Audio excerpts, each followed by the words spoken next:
अदा करता हूँ जिन्होंने हमें सीधा कोर्ट में बात करने का मौका दिया। यह फैसले के बाद, मजलिस-ए-इत्तेहादुल मुस्लिमीन के फैसले के बाद पूरी सियासत, पूरे लीडर के दिलों में और दिलों में बेचैनी पैदा हो गई है। मेरी आप तमाम से ये गुजारिश है कि इस वक्त जो हालात बच्चों कल्याण के है उसको समझिए और समझ कर फैसला कीजिए। जज्बात से किसी खिदमत पर फैसला न कीजिए, हिकमत का इस्तेमाल कीजिए, हिकमत का इस्तेमाल कीजिए, हिकमत का इस्तेमाल कीजिए। पूरे हिंदुस्तान में जब कोई मसला आता है तो हर मुसलमान की नजर असदुद्दीन अवैसी पर जाती है और जब असदुद्दीन अवैसी के हाथ मजबूत करने की बारी आती है तो एक कांग्रेस के गुलाम कहते हैं कि जब कांग्रेस की बी टीम है। आप खुद फैसला कीजिए, कांग्रेस किसकी बी टीम है, जेडीएस किसकी बी टीम है। ये जो हालात है, ये हालत इन लोगों ने पैदा किया है। मैं तमाम लोगों से गुजारिश करता हूँ आप आराम से बैठिए। सभी मजलिस की आमद होने को है। मैं तमाम लोगों से गुजारिश करता हूँ अदब से बैठिए।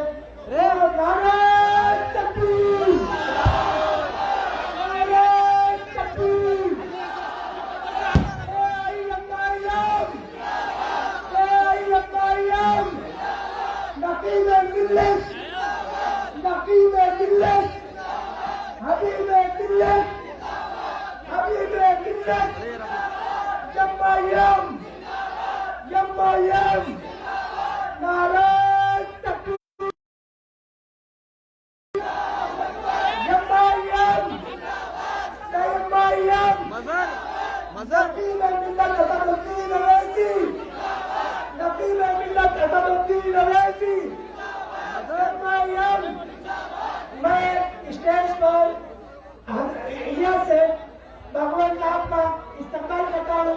मैं वॉलंटियर को गुजारिश करता हूँ साहब के लिए रास्ता बनाइए और साहब को स्टेज तक पहुँचाइए।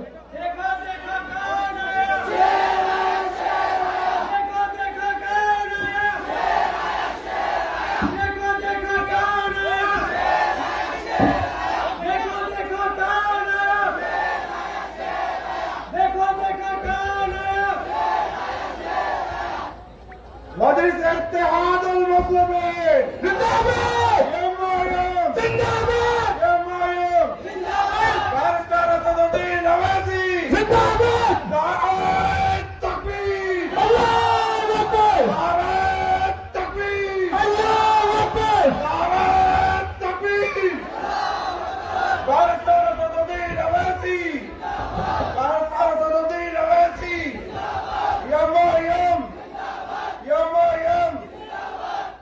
मजलिस-ए-इत्तेहादुल मुस्लिमीन बेगाने का कौन है, बेगाने का कौन है, बेगाने का कौन है, बैरिस्टर असदुद्दीन अवैसी, बैरिस्टर असदुद्दीन अवैसी,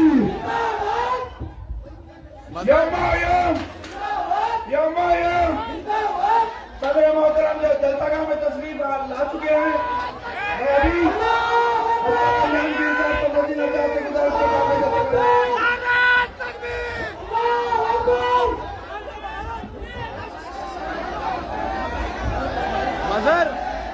आपके इंतजार के मुताबिक करने के लिए मैं दाव के खिताब देना चाहूंगा। जनाब इलियास बागवान साहब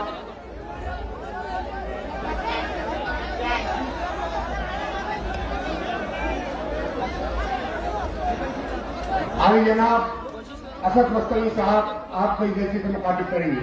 असद मस्तवी साहब।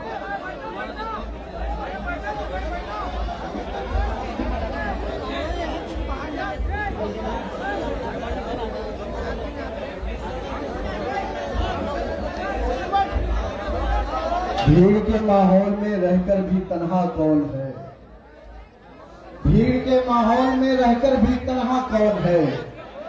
ये तो ये तो झूठे भी बता देंगे कि सच्चा कौन है। भीड़ के माहौल में रहकर भी तन्हा कौन है, ये तो झूठे भी बता देंगे कि सच्चा कौन है। भेड़ियों के झुंड में तुम शेर को आने तो दो, फैसला हो जाएगा जंगल का राजा कौन है। भेड़ियों के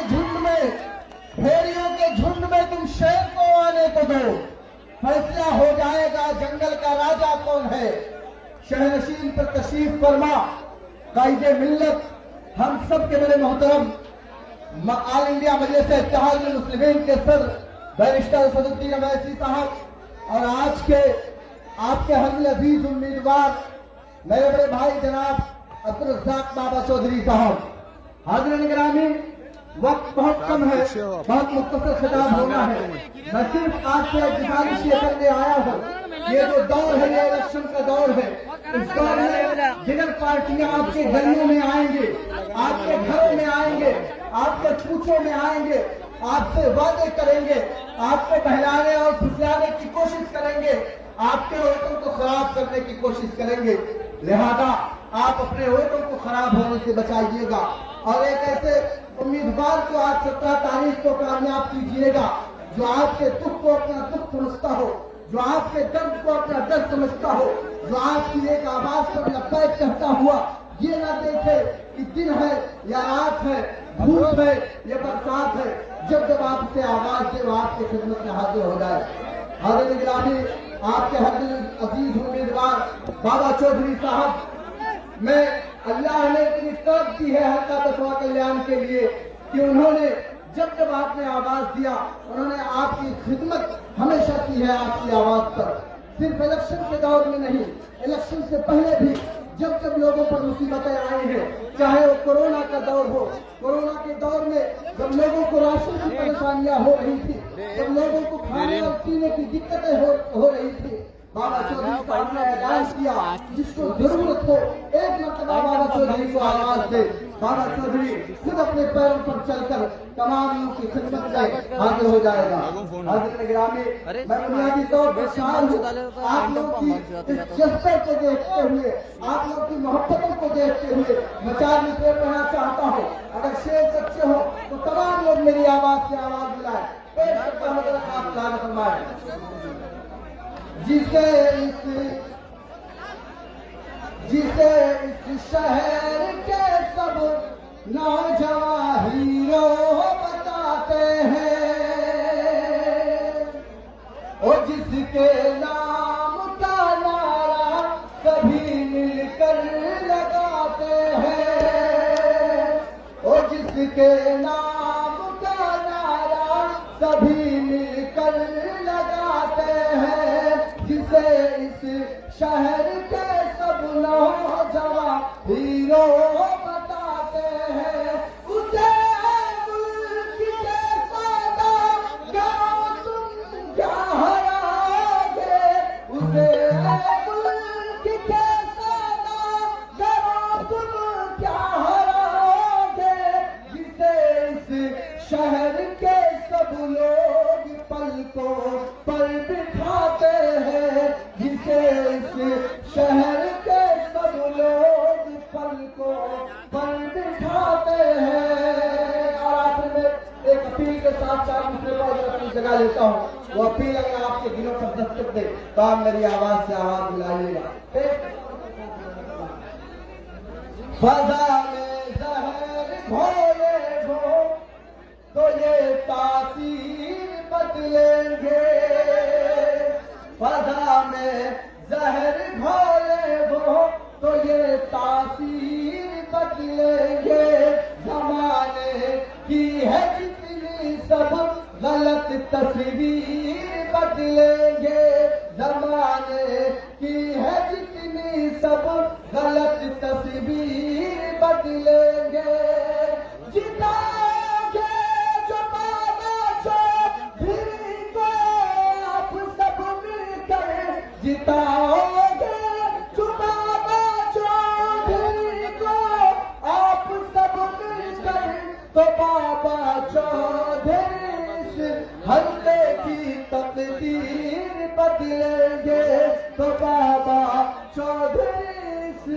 फैसले की तकदीर बदलेंगे।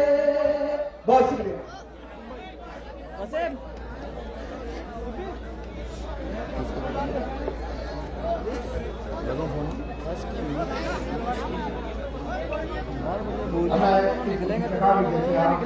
करने के लिए अमीरुद्दीन चौधरी साहब जो मजलिसी उम्मीदवार अब्दुल रज़ाक चौधरी साहब के वालिद है उनको दावत किताब देता हूँ कि वो इस जलसे से मुखातिब करूँगा। अकबर भाई आप उनको एवरेज मैं नबी औंकरा से गाँव बोल पहले बात कर तुम रहा है। दो मिनट हुए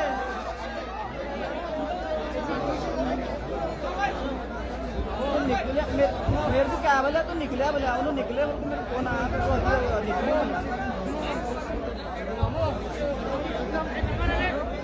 होना जरूर पहले कर देना सोचिए स्टैंड पुराने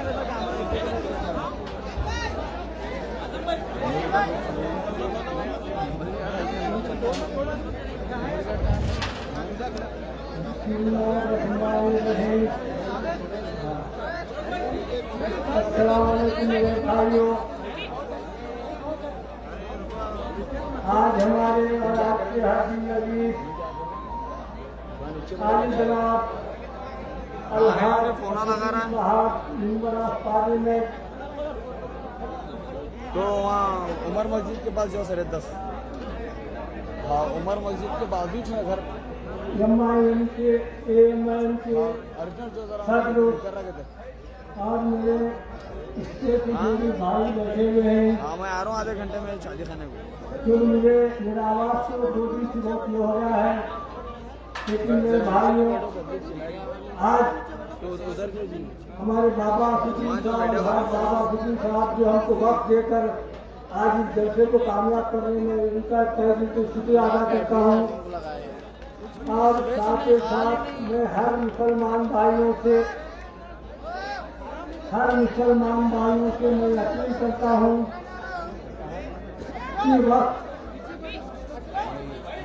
वक्त आ गया है, हम एक होना है और साथ ही साथ ये होकर हर हिंदू भाई के घर को साथ ही साथ एक होकर हर हिंदू भाई के घर को जाना और उनसे अपील करना। देखो भाई, आज हमारा भाई हमारा बेटा ठहरे हुआ है, हर हिंदू भाई के घर को जाकर अपील करना। तो हमको 70 साल से हम उनको वोट देते आ रहे हैं। आज एक मौका मिला है हर हिंदू भाई के घर को जाना, हर मुसलमान भाई। एक शायर के पक्ष में एक बोला था, शायर घर से निकलते फकीर दुआ करे दरवेश रहम करे अल्लाह, दुआ करे दरवेश रहम करे अल्लाह, दिया उसका भला ना दिया उसका भला। तो आज हम हर हिंदू भाई के घर तक दस्तक देना और उनसे ये अपील करना कि आज हमारा भाई हमारा बच्चा ठहरे हुआ है, आप एमआईएम को वोट देकर अच्छी बहुमत से कामयाब कराना है। तो मेरा आवाज भी इतनी होगा तो मैं ज्यादा तकलीफ नहीं करते हुए भाइयों में बार बार आप लोगों की अपील करता हूँ, एक हो जाओ, एक होकर काम करो। ऐसे बीच में बहुत सारे पार्टियां आते रहती हैं, आपको ये दे रही है वो दे रही है बोलकर, लेकिन सब ये दिखावा है। आज एक इत्तेफाक से इत्तेहाद से रहकर ये काम करो। आप आगे रहा सवाल, जब भी कोई मुसीबत आई तो आवाज देना चौधरी जिंदाबाद, जब भी किसी आवाज देना चौधरी जिंदाबाद, आवाज देना। जब भी मुसीबत आए तो चौधरी को आवाज देना। आपके खिदमत के लिए हमेशा तैयार है। कोई पुलिस हो, कोई तहसील हो, कोई और कोई अधिकार हो, किसी को चौधरी का आवाज देना। बस इतना कहते हुए मैं अपनी तकरीर को खत्म करता हूँ। जय हिंद, जय कर्नाटक।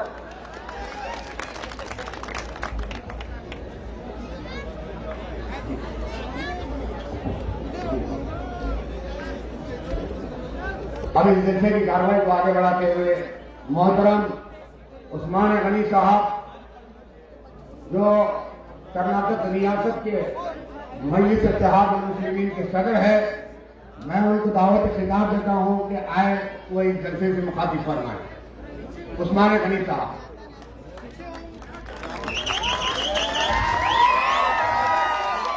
ಅಸ್ಸಲಾಮುಅಲೈಕುಂ ರಹಮತುಲ್ಲಾಹಿ ವಬರಕಾತುಹು. ಪರಮ ದಯಾಮಯನು ಕರುಣಾನಿಧಿಯು ಜಗತ್ರಕ್ಷಕ ಜಗತ್ಪಾಲಕ ನಿರ್ಣಾಯಕ ಜಗದಾಧಿಪತಿ ವಿಶ್ವ ಸಿಂಹಾಸನರೂಢನಾದಂತಹ ಭಗವಾನಿಗೆ ಅನಂತ ಅನಂತ ಕೋಟಿ ಕೋಟಿ ನಮನಗಳು ಮೀಸಲು. ಕೋಟಿ ಕೋಟಿ ನಮನಗಳು ಮೀಸಲು. ಕೊನೆಯ ಪ್ರವಾದಿ, ಅಂತಿಮ ಪ್ರವಾದಿ, ಮಾನವ ಕುಲದ ವಿಮೋಚಕ, ಮಾನವ ಕುಲದ ಮಾರ್ಗದರ್ಶಕ ಹಜರತ್ ಮೊಹಮ್ಮದ್ ಮುಸ್ತಫಾ ಸಲ್ಲಲ್ಲಾಹು ಅಲೈಹಿ ವಸಲ್ಲಂ ಅವರಿಗೆ ಕಳಬೇಡ, ಕುಲಬೇಡ, ಕಳಬೇಡ, ಕುಲಬೇಡ, ಖುಷಿಯ ನುಡಿಯಲು ಬೇಡ, ಮುನಿಯಬೇಡ, ಅನ್ಯರಿಗೆ ಅಸಹ್ಯ ಪಡಬೇಡ, ತನ್ನ ಬಣ್ಣಿಸಬೇಡ, ಇದರ ಹರಿಯಲು ಬೇಡ. ಇದೇ ಅಂತರಂಗ ಶುದ್ಧಿ, ಇದೇ ಬಹಿರಂಗ ಶುದ್ಧಿ, ಇದೇ ನಮ್ಮ ಕೂದಲ ಸಂಗತಿಯನ್ನು ನಡೆಸುವ ಬಗೆ. ಆದರಣೀಯ ಗೌರವಾನ್ವಿತ ಭಾರತ ದೇಶದ ಅನರ್ಘ್ಯ ರತ್ನ, ಭಾರತ ದೇಶದ ಅನರ್ಘ್ಯ ರತ್ನ ಎಐಎಂಐಎಂ ಪಕ್ಷದ ರಾಷ್ಟ್ರೀಯ ಅಧ್ಯಕ್ಷರು ಅಲ್ಹಾಜ್ ಬ್ಯಾರಿಸ್ಟರ್ ದಿಗ್ಗಜ ಧೀಮಂತ ಪ್ರಶ್ನಾತೀತ ನಾಯಕ, ನಮ್ಮ ನಿಮ್ಮೆಲ್ಲರ ಏಕೈಕ ನಾಯಕ ಬ್ಯಾರಿಸ್ಟರ್ ಅಸದುದ್ದೀನ್ ಓವೈಸಿ ಸಾಹೇಬರೇ, ಈ ಬಸವ ಕಲ್ಯಾಣದ ಉಪಚುನಾವಣೆಯ ಅಭ್ಯರ್ಥಿಯಾಗಿರುವಂತಹ ಬಾಬಾ ಚೌಧರಿ ಅವರೇ, ಇಲಿಯಾಸ್ ಬಾಗಾಂಡ್ ಅವರೇ, ಇನ್ಚಾರ್ಜ್ ಆಗಿರುವಂತಹ ಸಂವಾದ್ ಅಪ್ತಾವರವರೇ, ವೇದಿಕೆ ಮೇಲೆ ಕುಳಿತ ಎಲ್ಲ ಗಣ್ಯಮಾನ್ಯರೇ, ಯುವಕ ಮಿತ್ರರೇ, ಇದು ಬಸವ ಕಲ್ಯಾಣ, ಕಲ್ಯಾಣ ಕ್ರಾಂತಿ, ಕ್ರಾಂತಿಯಿಂದಲೇ ಶಾಂತಿ ಎನ್ನುವಂತಹ ಸಂದೇಶವನ್ನು ನೀಡಿದಂತಹ ಅಣ್ಣ ಬಸವಣ್ಣನ ನಾಡಿನಲ್ಲಿ ನಾವು ನೀವೆಲ್ಲರೂ ಸೇರಿದ್ದೇವೆ. ಬನ್ನಿಗಳೇ, ಈ ಉಪಚುನಾವಣೆ ಯಾಕೆ ಬಂತು? ಉಪಚುನಾವಣೆ ಬಂದಿದ್ದರಲ್ಲಿ ಏನಿದೆ? ಈ ದೇಶದಲ್ಲಿ ರಾಷ್ಟ್ರೀಯ ಪಕ್ಷವಾಗಿರುವಂತಹ ಎಐಎಂಐಎಂ ಪಕ್ಷ ಉಭಯವಾಗಿದ್ದು ಉಪಚುನಾವಣೆಯಲ್ಲಿ, ಮತ್ತೆ ಈ ಕಲ್ಯಾಣ ಕರ್ನಾಟಕದಿಂದ ಮತ್ತೆ ಎಐಎಂಐಎಂ ಪಕ್ಷ ಉಪಚುನಾವಣೆಯಿಂದ ಒಂದು ಹೂ ಅಳುವಿದೆ ಎನ್ನುವಂತ ಮಾತನ್ನು ಇಲ್ಲಿ ಹೇಳಕ್ಕೆ ಬಂದಿದ್ದೇವೆ. ಉಪಚುನಾವಣೆ ಸಾಕಷ್ಟು ಪಕ್ಷಗಳು ಹೇಳುತ್ತವೆ, ತತ್ವ ಸಿದ್ಧಾಂತದ ಮಾತುಗಳು ಮಾತನಾಡುತ್ತವೆ, ಆದರೆ ಅವರಲ್ಲಿ ಯಾವುದೇ ತತ್ವ ಸಿದ್ಧಾಂತವಿಲ್ಲ. ನಾನು ಈ ಸಭೆಯಲ್ಲಿ ಕೇಳಿ ಕೂಡಿರುವಂತಹ ಲಿಂಗಬದ್ಧ ಸಮಾಜದ ಯುವಕರಿಗೆ ಕರೆ ಕೊಡ್ತಾ ಇದ್ದೇನೆ. ಹೇಳಿದರೆ ಅಣ್ಣ ಬಸವಣ್ಣನವರು ಏನು ಹೇಳಿದರು? 14 ವರ್ಷಗಳ ಹಿಂದೆ ಹಜರತ್ ಮೊಹಮ್ಮದ್ ಮುಸ್ತಫಾ ಸಲ್ಲಲ್ಲಾಹು ಅಲೈಹಿ ವಸಲ್ಲಂ ಅವರು ಹೇಳುವಂತ ಸಂದೇಶವನ್ನ ಏಪ್ರಿಲ್ 20 ಕ್ರಿಸ್ತಶಕ 1132ರಲ್ಲಿ ಅಣ್ಣ ಬಸವಣ್ಣನವರು ಹೇಳುತ್ತಾರೆ, ಸಮಾನತೆ ಬರಬೇಕು, ಜಾತಿ ಮತ ಭೇದವೆನ್ನದೆ ಸಮಾನತೆ ಬರಬೇಕು. 1400 ವರ್ಷಗಳ ಹಿಂದೆ ಹಜರತ್ ಮೊಹಮ್ಮದ್ ಮುಸ್ತಫಾ ಸಲ್ಲಲ್ಲಾಹು ಅಲೈಹಿ ವಸಲ್ಲಂ ಅವರು ಕೊಟ್ಟಂತ ಸಂದೇಶವನ್ನ ಅಣ್ಣ ಬಸವಣ್ಣನವರು ಕೊಡುತ್ತಾರೆ. ಉಚ್ಚ ನೀಚ ಎಂಬ ಭೇದ ಭಾವ ಇಲ್ಲದೆ, ಬ್ರಾಹ್ಮಣ ಹರಿಜನ ಎಂಬಂತ ಭೇದ ಭಾವ ಇಲ್ಲದೆ ಈ ಸಮಾಜಕ್ಕೆ ಒಂದು ವಚನವನ್ನು ಕೊಟ್ಟಂತಹ ಅಣ್ಣ ಬಸವಣ್ಣನವರಿಗೆ ನಾವು ಈ ಕಲ್ಯಾಣ ಕ್ರಾಂತಿಯಲ್ಲಿ ಇಂದು ನಾವು ನೆನೆಸ್ತಾ ಇದ್ದೇವೆ. ಬಿಜಾಪುರ ಜಿಲ್ಲೆಯ ಬಸವನ ಭಾಗವತಿಯಲ್ಲಿ ಜನಿಸಿದಂತ ಅಣ್ಣ ಬಸವಣ್ಣನವರು ತಮ್ಮ ಕರ್ತವ್ಯವನ್ನು ಅನುಭವದ ಮೂಲಕ ಇಡೀ ಜಗತ್ತಿಗೆ ಸಂದೇಶವನ್ನು ಕೊಟ್ಟರು. ಇವನಾರವ ಇವನಾರವ ಇವನಾರವ ಎಂದೆನಿಸುತ್ತಿರಯ್ಯ, ಇವ ನಮ್ಮವ ಇವ ನಮ್ಮವ ಇವ ನಮ್ಮ ಮನೆಯ ಮಗನೆಂದೆನಿಸಲಯ್ಯ, ಕೂಡಲ ಸಂಗಮ ದೇವ ಎನ್ನುವಂತಹ ಸಂದೇಶವನ್ನು ಜಗತ್ತಿಗೆ ಕೊಟ್ಟರು. ಗೆಳೆಯರೇ, ಎಐಎಂಐಎಂ ಪಕ್ಷ ಇದು ಮುಸ್ಲಿಮರ ಪಕ್ಷವಲ್ಲ, ಖಂಡಿತವಾಗಿ ಇದು ಮುಸ್ಲಿಮರ ಪಕ್ಷವಲ್ಲ, ಇದು ಹಿಂದೂಗಳ ಪಕ್ಷವೂ ಅಲ್ಲ. ಈ ಪಕ್ಷ ಹಿಂದೂ, ಮುಸ್ಲಿಂ, ಸಿಖ್, ಇಸಾಯಿ ಎಲ್ಲ ಜನರನ್ನು ಕೂಡಿಕೊಂಡಿರುವಂತಹ ಪಕ್ಷ, ರಾಷ್ಟ್ರೀಯ ಪಕ್ಷ ಎಐಎಂಐಎಂ ಪಕ್ಷ ಎಂದು ಮಾತನ್ನು ಹೇಳ್ತಾ ಇದ್ದೇನೆ. ಬ್ಯಾರಿಸ್ಟರ್ ಅಸದುದ್ದೀನ್ ಓವೈಸಿ ಸಾಗರ ಬೆಳವಣಿಗೆಯನ್ನ ಸಹಿಸದೇ ಇರುವಂತಹ ವಿರೋಧಿ ಪಕ್ಷಗಳು ಹೇಳ್ತಿವೆ ಇದು ಜಾತಿ ಪಕ್ಷ. ಈ ಉಸ್ಮಾನ್ ಗನಿ ಅಲ್ಲಾಹನ ಆಣೆ ಮಾಡಿ ಹೇಳ್ತಾರೆ, ಇದು ಜಾತಿವಾದಿ ಪಕ್ಷವಲ್ಲ, ಇದು ಸಮಾಜ ಕೊಡುವಂತ ಪಕ್ಷ, ಕಲವರ್ತನವನ್ನು ಮೇಲೆತ್ತುವಂತ ಪಕ್ಷ, ಹರಿಜನ ಗಿರಿಜನ ಎಂಬ ಭೇದ ಭಾವ ಇಲ್ಲದೆ ಅಧಿಕಾರವನ್ನು ಕೊಡುವಂತ ಪಕ್ಷ, ಇಂದಿನ ಯುವಕರಿಗೆ ರಾಜಕೀಯ ಜ್ಞಾನವನ್ನು ನೀಡುವಂತಹ ಪಕ್ಷ ಎಐಎಂಐಎಂ ಪಕ್ಷವಾಗಿದೆ. ಎಐಎಂಐಎಂ ಪಕ್ಷ ನಿನ್ನೆಯ ಪಕ್ಷವಲ್ಲ, ಇದು ಇವತ್ತು ನಿನ್ನೆಯ ಪಕ್ಷವಲ್ಲ. ಇದರ ಉದ್ದೇಶವೇನು? ಈ ಪಕ್ಷ ಏನು ಬಯಸುತ್ತದೆ? ಈ ಸಭೆಯಲ್ಲಿ ಇರುವಂತಹ ಯುವಕರಿಗೆ ನಮಗೆ ಮಿಲ್ಲತ್ ಅಸದುದ್ದೀನ್ ವಯಸ್ಸಾಗರು ಕರೆ ಕೊಡ್ತಾರೆ. ಯುವಕರಿಗೆ आइए नौजवानों, क्या इस देश के कानून मस्जिद में बनता है? क्या इस देश के कानून सोवरेंटी में बनता है? क्या इस देश के कानून मंदिर में बनता है? नहीं। अगर इस देश के कानून बनता है तो पार्लियामेंट में बनता है। चलो नौजवान पार्लियामेंट चलिए।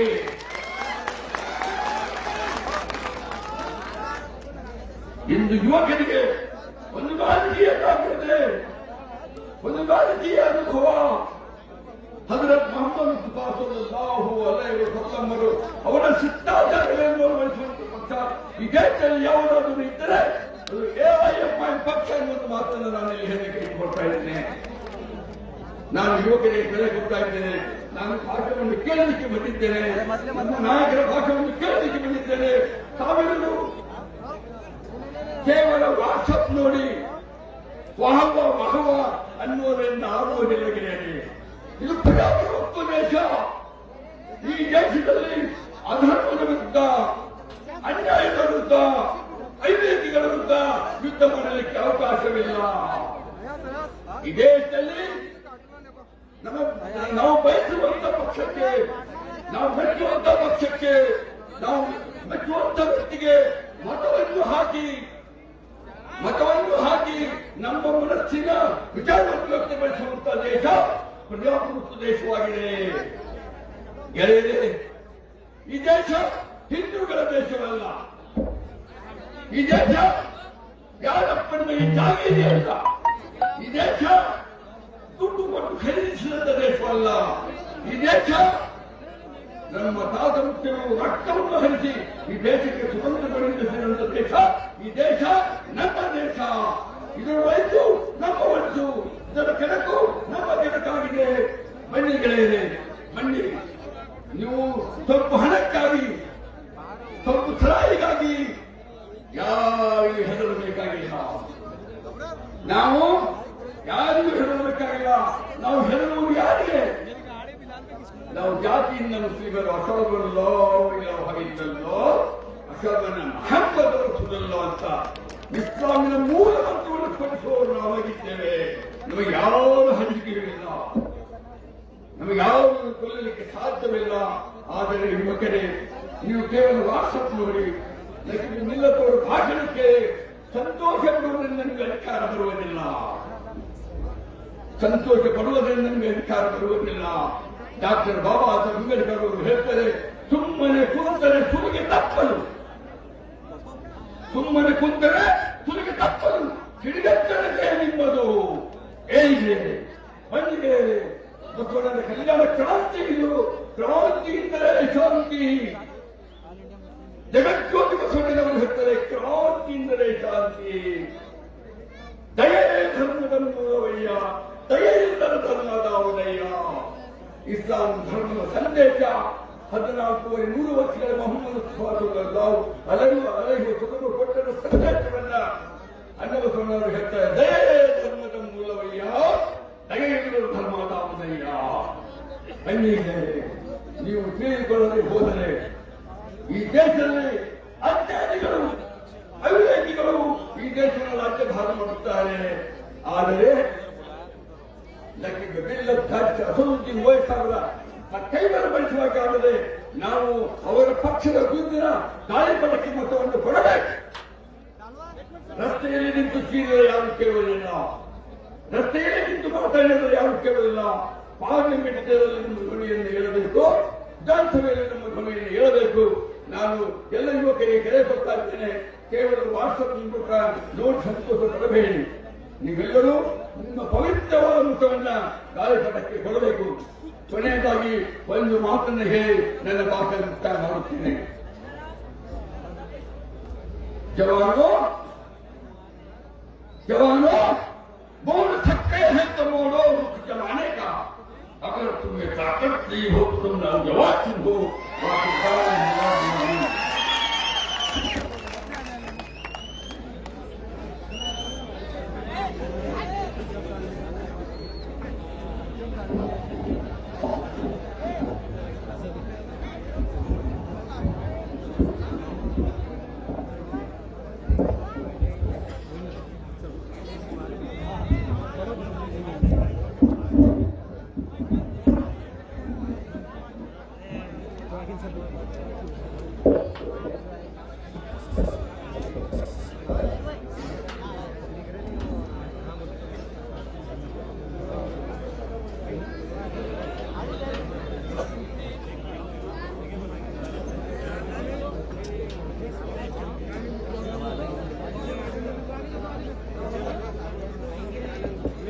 अंदर बिठा देगा।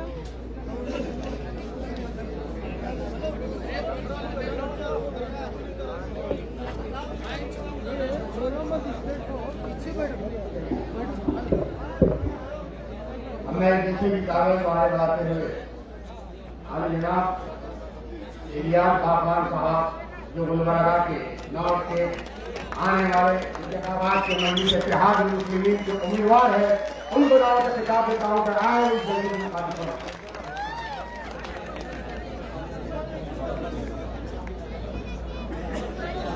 औज़ु बिल्लाहि मिनश शैतानिर रजीम, बिस्मिल्लाहिर रहमानिर रहीम। जनाब बारिस्टर असदुद्दीन अवैसी साहब, यहाँ बसो कल्याण के कैंडिडेट बाबा चौधरी साहब और शोलापुर से तशरीफ फरमा है फारूक भाई शाब्दी, और स्टेज पे तशरीफ फरमा मेरे भाइयों, बुजुर्गों, दोस्तों, अस्सलाम वालेकुम व रहमतुल्लाहि व बरकातुहू।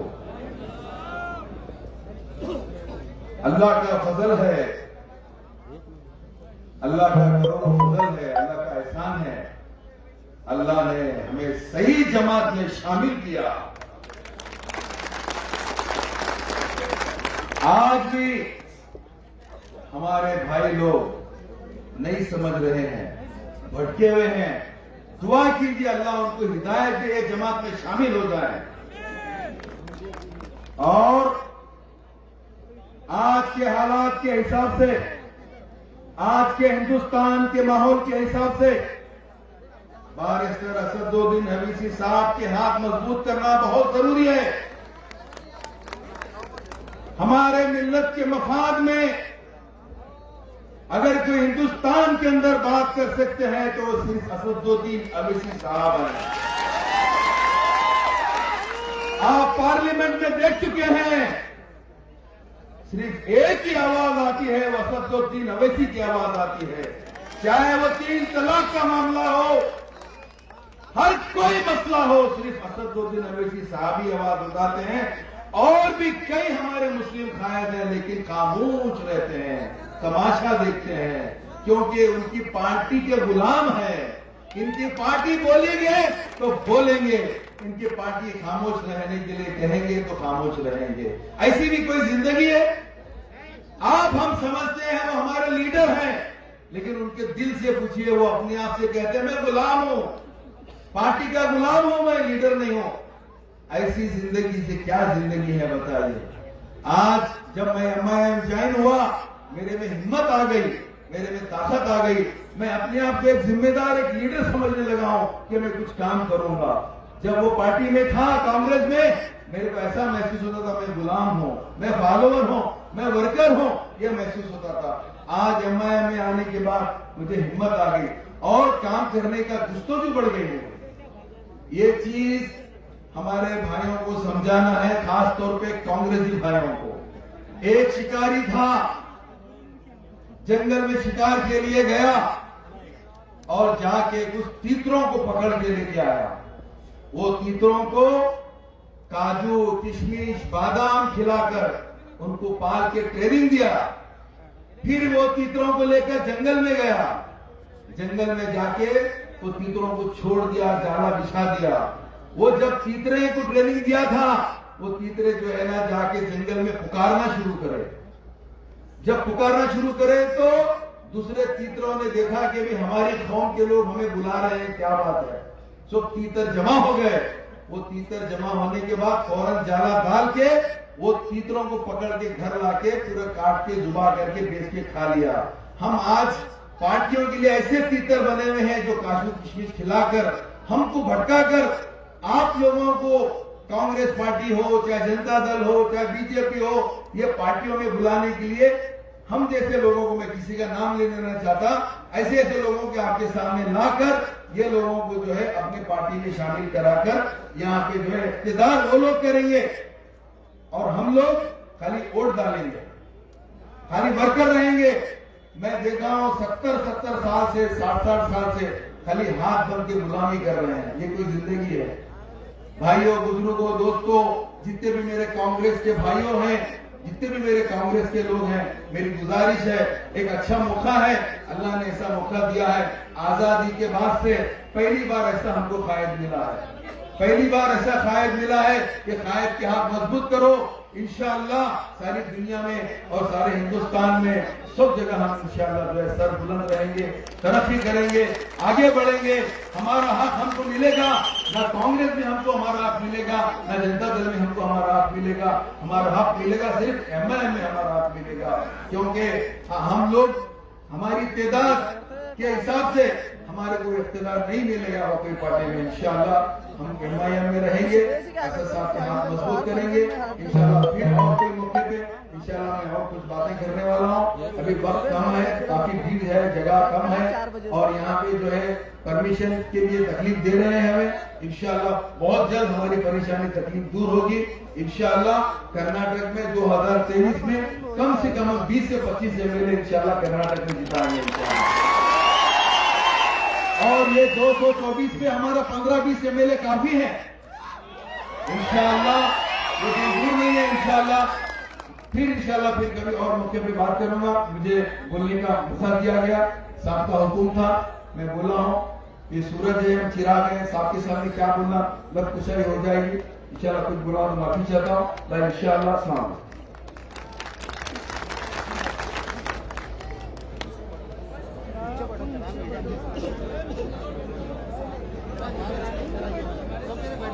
अब मुझे हुक्म दिया गया है कि आपके इस हल्के के हद अजीज उम्मीदवार मजलिस इत्तेहाद मुस्लिमीन के उम्मीदवार अब्दुल रज़्ज़ाक बाबा चौधरी को दावत खिताब दूं। बाबा चौधरी मजलिस इत्तेहाद मुस्लिमीन के उम्मीदवार है, यहाँ से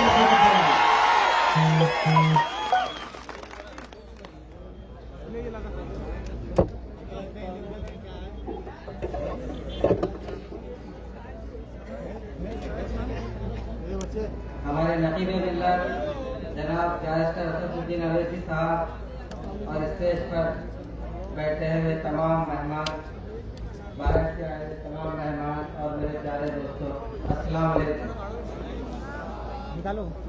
अल्लाह का एहसान है, नकीब मिल्लत का शुक्रगुजार है हम पर कि उन्होंने हमें बसो कल्याण से AIMIM के कैंडिडेट के तौर पे आप लोगों के सामने पेश किए।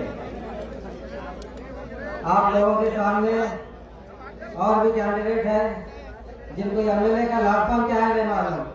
आप ऐसे लोगों को वोट देंगे कि उनको संभालने के लिए वो लोग लगते हैं कि आप लोगों को संभालने के लिए लोग होना है, आपको लेकर चलने वाले लोग होना है या उनको संभाल कर लेकर चलने वाले लोग होना है आपको।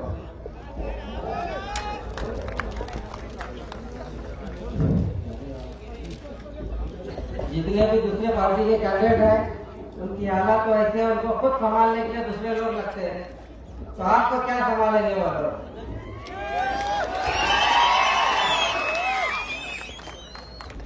मेरे भाइयों, उन बरसाती मेंढकों की बातों में ना आते हुए जो हमेशा इलेक्शन में आते हैं बरसाती मेंढक, आप लोगों को गुमराह करके चले जाते हैं। इस मर्तबा नकीब मिल्लत ने हम पे जो भरोसा करके बसो कल्याण से हमें कैंडिडेट डिक्लेयर किए हैं, आप उनके भरोसे को साबित कदम रखते हुए हमें कामयाब कीजिए। मैं आप तमाम से गुजारिश करता हूँ कि एक होकर मुत्तहिद होकर आप तमाम AIMIM को जिताइए। खुदा हाफिज़।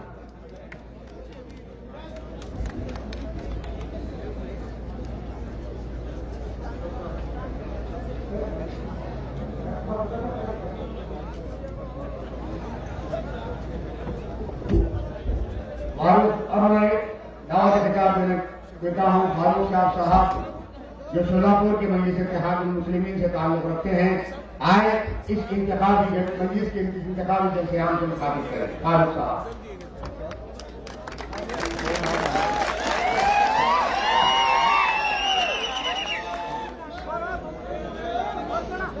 अस्सलाम वालेकुम व रहमतुल्लाहि व बरकातुहू। कभी भी सलाम का जवाब बहुत बुलंद आवाज में और जोर से देना चाहिए, और खासकर जब हमारे कायद असद साहब सामने हो तो सलाम का जवाब कैसा देते हैं बसवा कल्याण की पब्लिक बताएगी। मैं वापिस से बोल रहा हूँ, अस्सलाम वालेकुम। माशाअल्लाह माशाअल्लाह।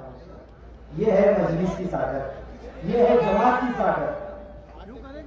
सबसे पहले आज रियासत कर्नाटक में शहर बसवा कल्याण में यहाँ पर जो बाइपोल इलेक्शन हो रहा है, असेंबली इंतखाबात हो रहे हैं, उसके मौके पर निहायत ही बिजी शेड्यूल में से अपना बेशकीमती वक्त निकालकर यहाँ मंच पर मौजूद हमारे कायद बैरिस्टर असदुद्दीन ओवैसी साहब यहाँ पर मौजूद हैं। उनके अलावा गुलबर्गा से आए हुए नॉर्थ के उम्मीदवार रियाज बागवान साहब हैं, यहाँ के उम्मीदवार चौधरी साहब हैं, और स्टेज पर मौजूद तमाम जिम्मेदार जितने भी यहाँ पर मौजूद हैं, और मेरे सामने सभी मेरे जमात की ताकत मैं बोलूंगा, और खासकर मेरी भी ताकत मैं जो समझता हूँ मेरे मतदार संघ में मेरे युवा भाई और तमाम बुजुर्ग लोग। सबसे पहले तो ये जो मकसद है हमारा, ये जो हमारे सदर साहब ने एक बीड़ा उठाए है,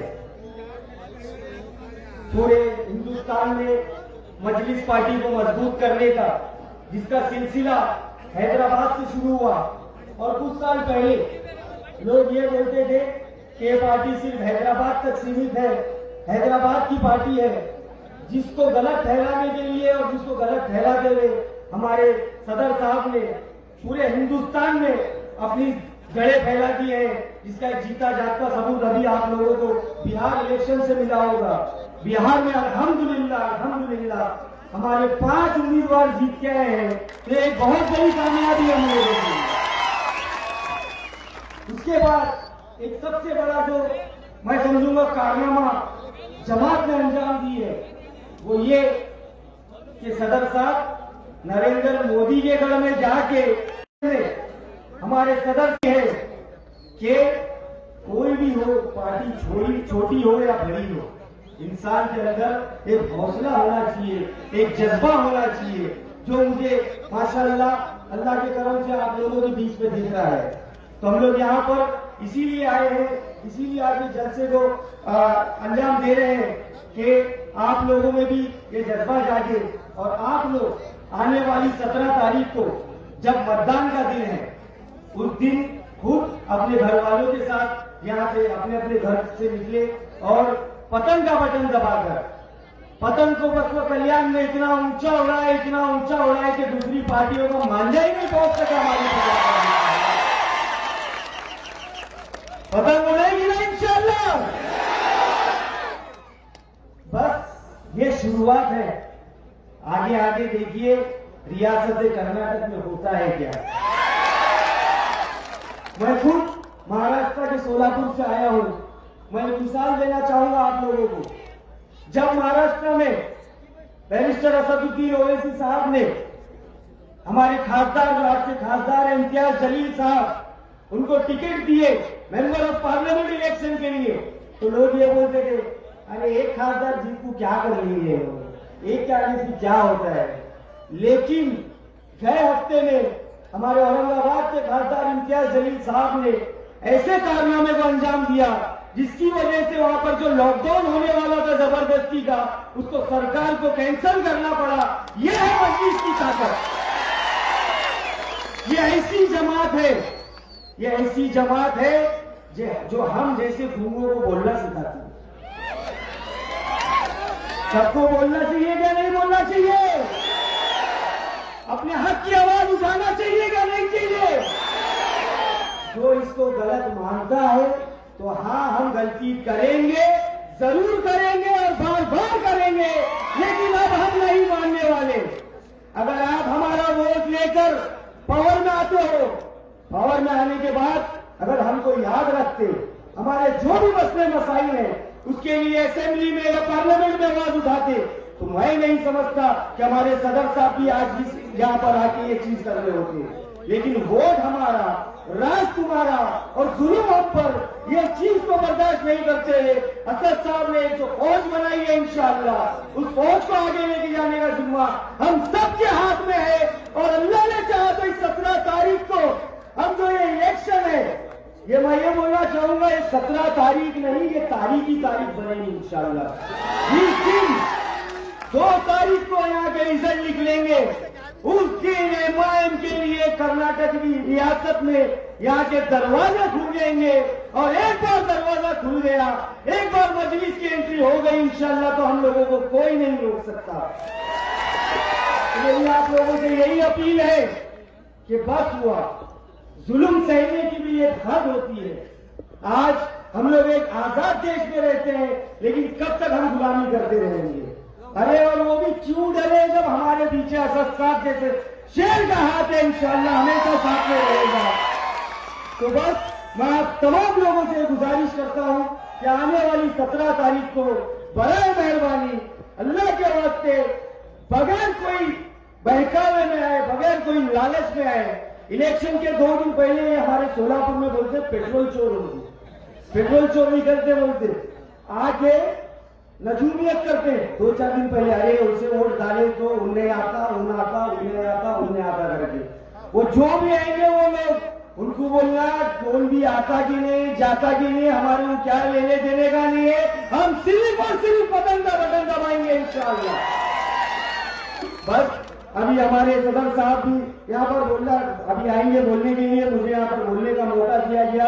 मैं आप सब लोग का बहुत बहुत शुक्रगुजार हूँ और अल्लाह से ये दुआ करता हूँ कि अल्लाह पाक हम लोगों को फतेह हासिल दिलाए। जज़ाकल्लाह खैर, जज़ाकल्लाह।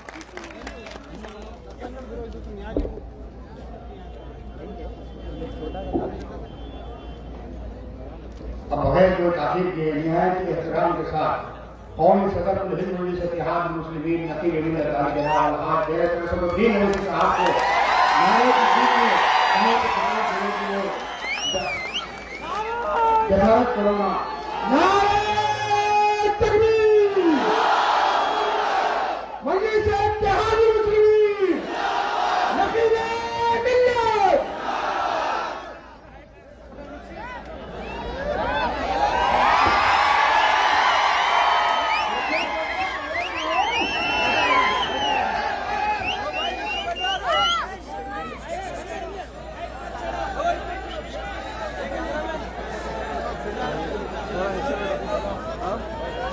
मैं नीचे बैठो, सेटिंग कर, नीचे बैठो, 1 मिनट में नीचे बैठो।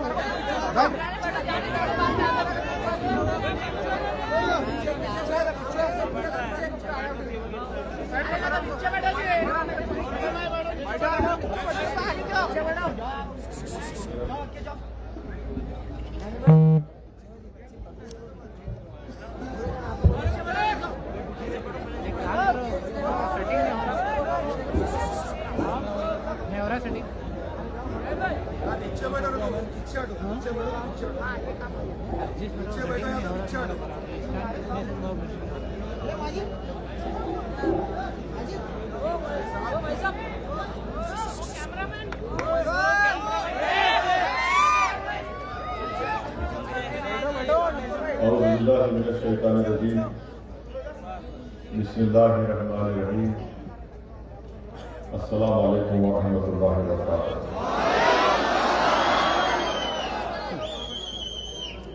बसवा कल्याण के मजलिस इत्तेहाद मुस्लिमीन के सदर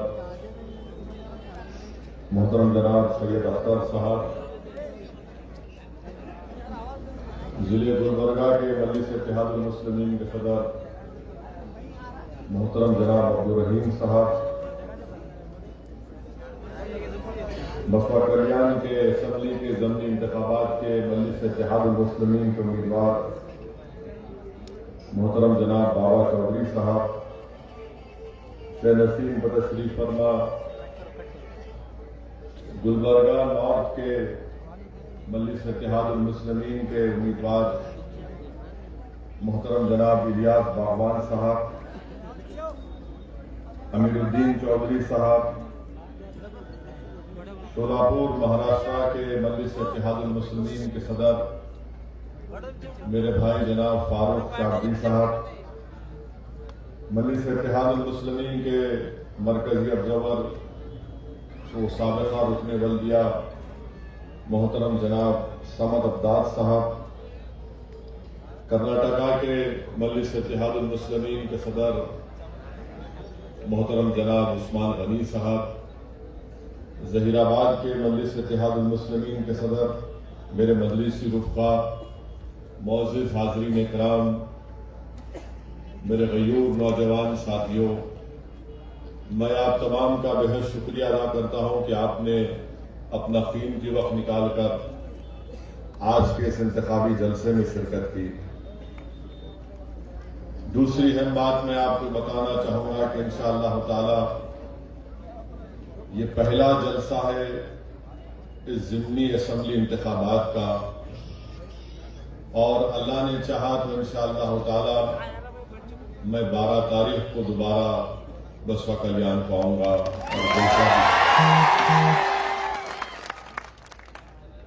तो हम मजलिस के मुखालिफिन से कहना चाहेंगे, अभी तो शुरुआत है, पहला जलसा है।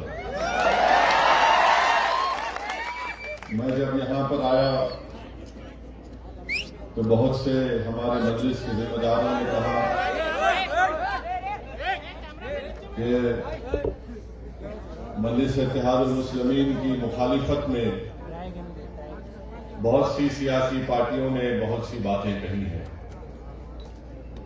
मेरे अजीज दोस्तों और बुजुर्गों, मुझे बताया गया कि डिप्टी चीफ मिनिस्टर, क्या नाम है इनका, इनका नाम है जनाब लक्ष्मण सवादी साहब। तो लक्ष्मण ये बोले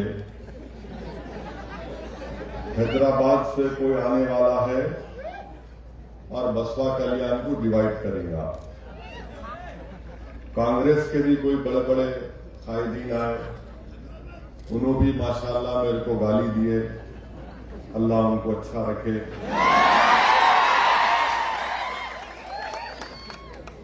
मैं कांग्रेस और बीजेपी के लोगों से बोलना चाहूंगा कि भाई साहब, मैं जानता हूं कि भारत में एक ही लैला है और उसका नाम असदुद्दीन ओवैसी है, और तुम पूरे मेरे मजनू हो। तो कोई फर्क नहीं पड़ता, लैला की मोहब्बत में मजनुआ बहुत पुकारते हैं, पुकारो पाशा। ये लक्ष्मण सवादी बोले कि हैदराबाद से आके बसवा कल्याण में डिवाइड करेंगे। लक्ष्मण गारू, क्या बोल रहे आप? मेरे को डिवाइड करने की जरूरत ही नहीं है, तुम खुद टूटने वाले हो इंशाअल्लाह। और मैं हैदराबाद से आया नहीं तो तुम्हारी पार्टी से मल्लिकार्जुन खड़े हो गए, लक्ष्मण ये बात कर रहे, अर्जुन इनके खिलाफ खड़ा हो गया है ना। लक्ष्मण एक बात बोल रहे, अर्जुन एक बात बोल रहा। कर्नाटका के चीफ मिनिस्टर का नाम क्या है? येदियुरप्पा। उनके खिलाफ उनका मिनिस्टर गवर्नर के पास जाके, क्या नाम है मिनिस्टर का? ईश्वरप्पा। येदियुरप्पा, ईश्वरप्पा जाकर गवर्नर को बोल रहे, इन्हों मेरे को कुछ नहीं दे रहे, इन्हों खुद अपने ऑफिस में बैठ के 650 करोड़ का सैंक्शन कर लिए। ये अजा हो गया अभी।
एक अदा के लिए हम वक्फा लिए थे, मैं अपनी बात को जारी रखूंगा। मैं आपके सामने अर्ज कर रहा था कि मजलिस इत्तेहादुल मुस्लिमीन के ऐलान के बाद कि हम बसपा कल्याण के ज़मीनी इंतखाबात में लड़ेंगे, अल्लाह के फजलो करम से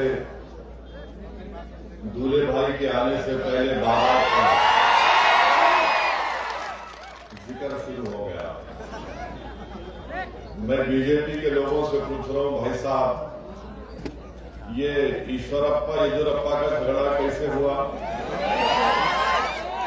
मेरे नाम पे हुआ या 650 करोड़ के सैंक्शन पे हुआ?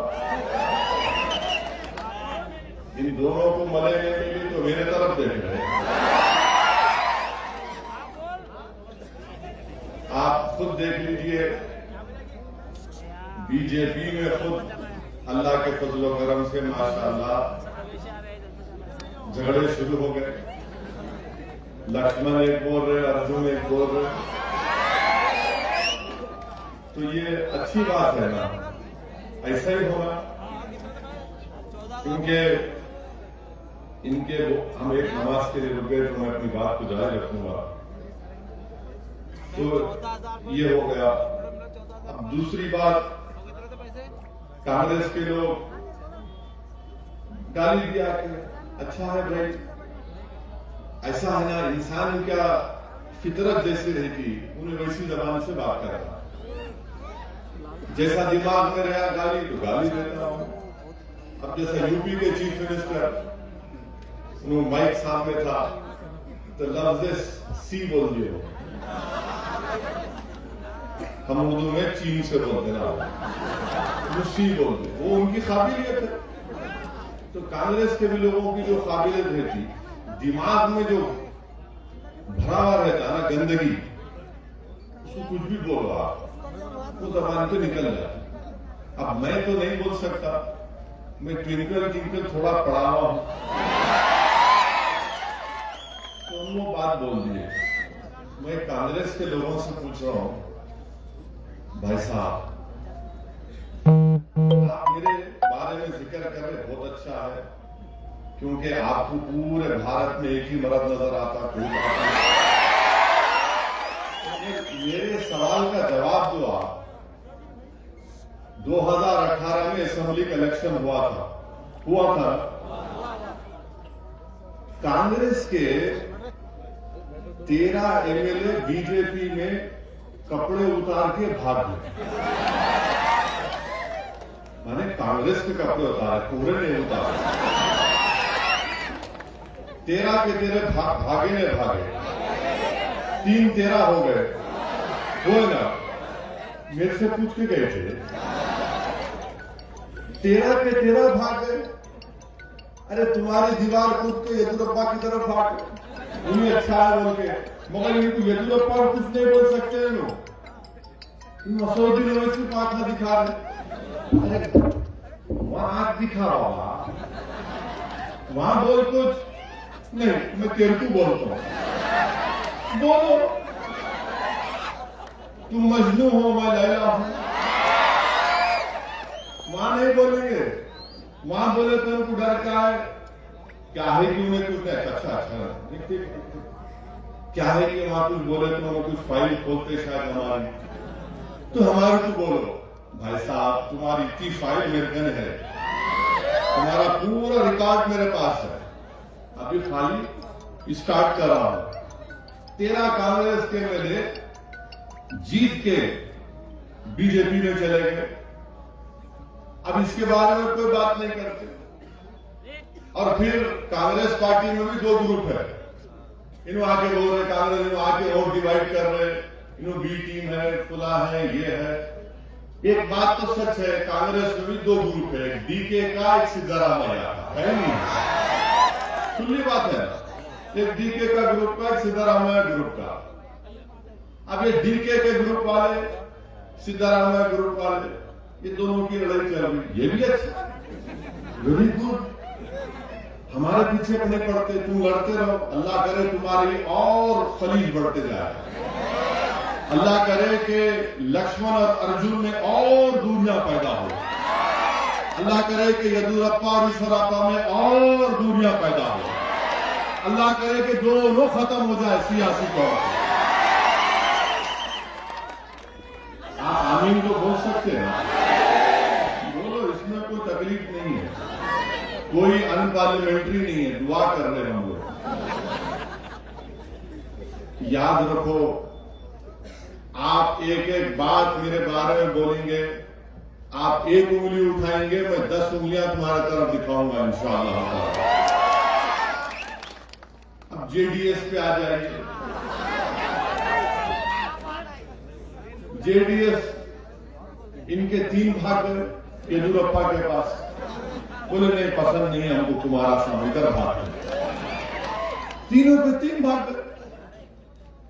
अरे तुम्हारे को चीफ मिनिस्टर तुम बने, तुम्हारे को छोड़ के भाग गए, मेरे को पूछ के गए, या हम उनको कल्याणी बिरयानी खिलाया था, वहां जाओ, गए नहीं गए, 3 गए नहीं गए। अब उसका जिम्मेदार कौन? अरे हर चीज का, अरे अगर कुछ भी कल कल्याण, बसपा कल्याण में अगर मुर्गी बांग में भी सुबह 4 बजे नहीं, शेरवानी गई होगी यहां से, भैंस दूध नहीं दी, नहीं यहां से कुछ बोले होंगे, मजलिस वाले गए होंगे, बाबा चौधरी गया होगा यहां से। यानी हद हो गई गुरूर तकब्बुर की, कि हर चीज कुछ भी हो नहीं, इन्हों जिम्मेदार। भाई साहब वक्त है, गर्दन मोटी है, मालूम झुक नहीं सकती, अगर नहीं झुक सकती तो कम से कम बैठ के झांक लो गिरेबान में, कितनी गलतियां आप कर रहे हैं। जेडीएस के 3 भाग गए, कांग्रेस के 13 भाग गए, और फिर इन्होंने मजलिस को बी टीम, मजलिस वोट काटने आई, और फिर बोलते नहीं उनको पैसों से खरीद लिए। अरे भाई साहब तुम बिकने तैयार हो तो मैं क्या करूं? और फिर बीजेपी में तो माशाल्लाह लक्ष्मण गारू हैदराबाद से आ रहे, डिवाइड कर रहे बसपा कल्याण को। सीडी देखे क्या? सीडी मालूम ना, सीडी कहां है? तू देखना नहीं, गंदगी होता, आंख का गुलाबी होता, नहीं देखना, मगर सीडी है। लक्ष्मण गारू तुम देख के बोले होंगे। हाँ, अब ये सब ये हमारे पीछे असल किस्सा क्या है?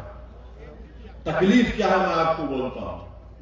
तकलीफ यह है कि मजलिस इत्तेहादुल मुस्लिमीन का इलेक्शन लड़ना इनके लिए बड़ा तकलीफ दे है।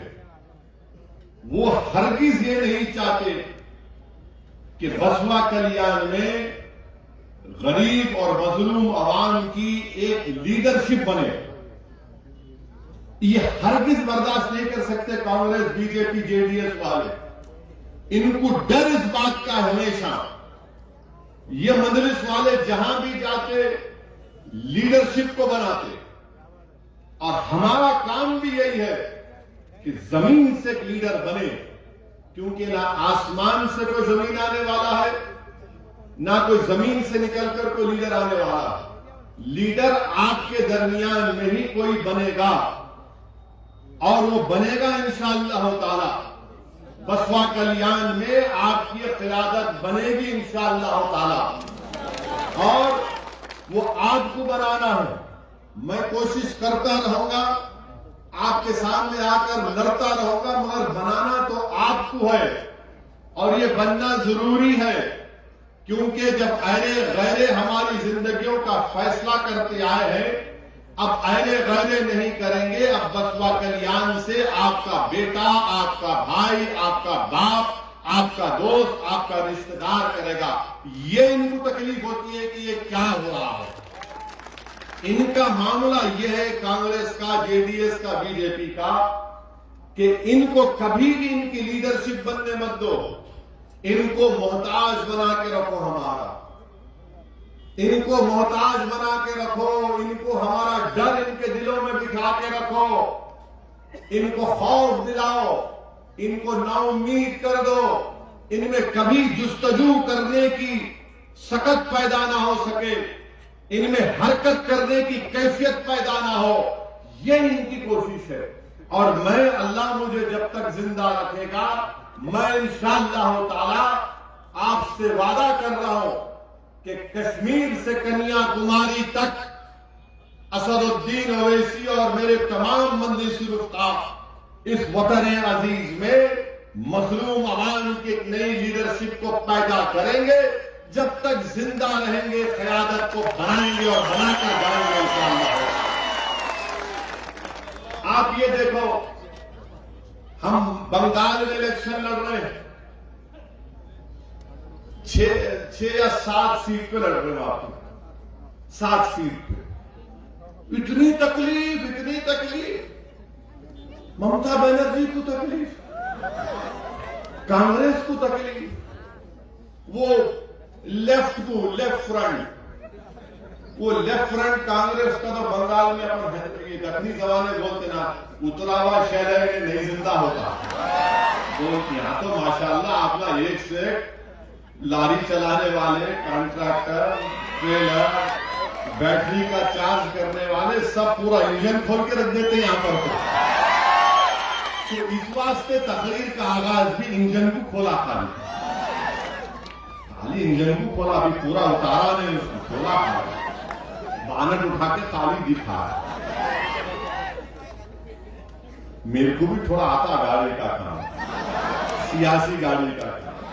आप असल गाड़ी चलाने वाले हैं, और इंशाअल्लाह ताला मुझे यकीन है कि बसवा कल्याण में आप एक नई तारीख को रकम करेंगे इंशाअल्लाह ताला।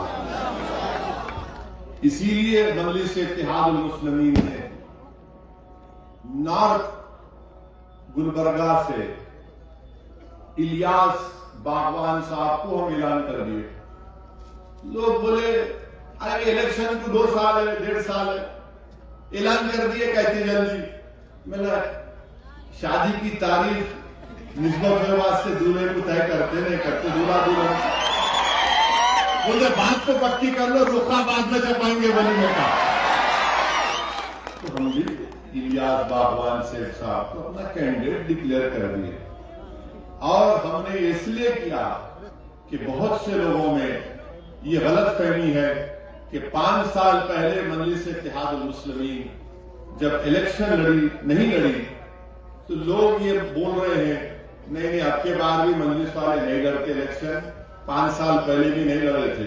तो मैं आपको बताने आया हूं कि आने वाले ये इलेक्शन में तो हमारे कैंडिडेट हैं, बाबा चौधरी है।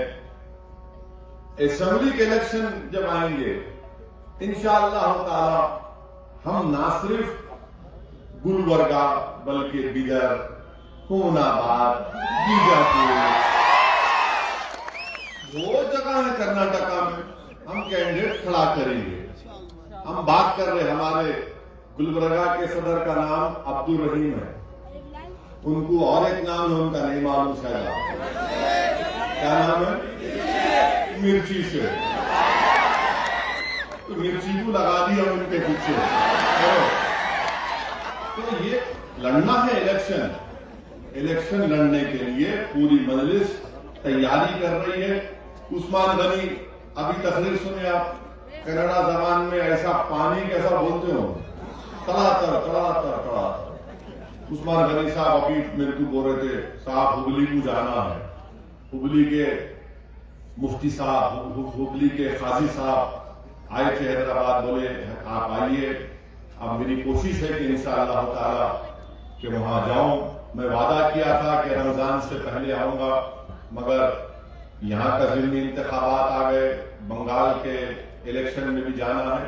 इंशाअल्लाह ताला मजलिस इत्तेहाद मुस्लिमीन हाँ कोशिश करेंगे उस्मान गनी साहब। तो ये मजलिस इत्तेहाद मुस्लिमीन का कर्नाटका के ताल्लुक से प्रोग्राम है। बिदर में बल्दिया के इलेक्शन हो रहे, हम भी लड़ रहे हैं, वहां पे लड़ेंगे। लड़ने से क्या तकलीफ है? और इंशाअल्लाह ताला बिदर में सबसे ज्यादा कॉर्पोरेटर मजलिस के जीत के आएंगे इंशाअल्लाह ताला। इसलिए कि माशाअल्लाह से वहां पे कांग्रेस है, उन्हें भी हमारा मजनू है। एक मासूम औरत को ले जाकर सेडेशन का चार्ज लगा के जेल में डाल दिए। ये कांग्रेस वालों को तौफीक नहीं हुई जेल में जाके उससे मिलने की। मेरे को वहां बिदर से वहां के एक ज़ईफ एक कोई बुजुर्ग फोन करके बोले असदुद्दीन ओवैसी साहब, क्या आप लोग इतने कमजोर हो गए कि हमारी बहन को जेल में डाल दिया गया और कोई हिम्मत नहीं है कम से कम आके जेल में मिलने की? मुझे बड़ी तकलीफ हुई और मुझे उनकी बात सही भी लगी। बाज वक्त सच बोलने से इंसान के अना को तकलीफ होती है, मगर उस इंसान को मालूम होता है कि सच्चाई है। मैं दिल्ली से सुबह फ्लाइट लेके आया और सीधा बिदर के जेल को गया और जाकर हमारी बहन से और उनसे मुलाकात किया। ये इनको ये सब चीजें इनको पसंद नहीं आती, इनको यही तकलीफ है। अब कांग्रेस वालों का एक और मसला है, उनके बहुत बड़े लीडर है, उनका नाम ले सकता मैं, उन्होंने हार गए अमेठी में हार के उन्होंने वायनाड केरला में लड़े। अब कर्नाटका का केरला का इलेक्शन हो रहा, इलेक्शन में उन्होंने क्या करे, समंदर में कूद के तीर रहे। क्या बात है, आप बताइए। अगर मैं यहाँ पर बसपा कल्याण आके बोलूंगा चौधरी साहब ने की बड़ी बॉली कहां, बोला डाइव मार के निकलता, बताओ। चौधरी साहब बोलते इन्हें का मेरे को डुबाने को आया। ये हाल है इनका, ये हाल है। इन पे क्या भरोसा कर सकते? कांग्रेस पार्टी को अगर आप वोट देंगे तो याद रखिए वो फिर कपड़े उतार के येदुरप्पा का भाग जाने वाले। मैं लिख के दे रहा हूं आपको, 13 तो भाग गए और येदुरप्पा ऐसा बैठे हुए, आजा मैं तेरे को बनाता हूं। क्या बनाता नहीं मालूम, कितनों को बनाते नहीं मालूम। तो ये कांग्रेस पार्टी का ये हाल हो चुका है। अब जेडीएस का मामला ऐसा है कि उन्होंने बेचारे एक के बाद उनके विकटा गिरते जा रहे हैं और नहीं होने वाला। इसीलिए मेरी आपसे गुजारिश है कि 17 अप्रैल के दिन आप मुत्तहदा तौर पर बेखौफ होकर आप मजलिस इत्तेहाद मुस्लिमीन के उम्मीदवार के हक में वोट दीजिए। बसपा कल्याण के बहुत से मसाइल हैं। बसपा कल्याण के ट्रेन है नहीं है ट्रेन की आवाज सुनते नहीं है बिल्कुल नहीं है। कब से नहीं है? हाँ, अब्बा के जमाने से नहीं है, दादा के जमाने से नहीं है, दादा के जमाने से अभी भी वोट देते। अब ट्रेन होना ना, तो ट्रेन होना तो एक अच्छे इंजन के ड्राइवर को चुनना। बाबा चौधरी है, कोई बात ही नहीं करता। इनू आ रहे, शेरवानी आ रहा, तोड़ने को आ रहा, भड़काओ भाषण देगा, लड़ाइया। ट्रेन की बात करो, ट्रेन की बात कोई करते नहीं। अच्छा, बीजेपी 6.5 साल से दिल्ली में विद्रोह है, यानी प्राइम मिनिस्टर मोदी जी है। ये बिदर डिस्ट्रिक्ट में 2 बार एमपी हो गए। ट्रेन का एक लफ्ज नहीं बोलते हैं वो। अरे भाई, ट्रेन लेके आना था ना बसपा कल्याण में, कुछ नहीं। बीमार हुए तो बीदर, सोलापुर, हैदराबाद जाना पड़ता, नहीं पड़ता? जाना पड़ता ना। बीमार हुए तो या तो बीदर जाना, ये सोलापुर जाना, हैदराबाद जाना, फिर भी वोट देते। ये अस्पताल होना, बाबा चौधरी एक छोटा दवाखाना तो खोलिए कम से कम।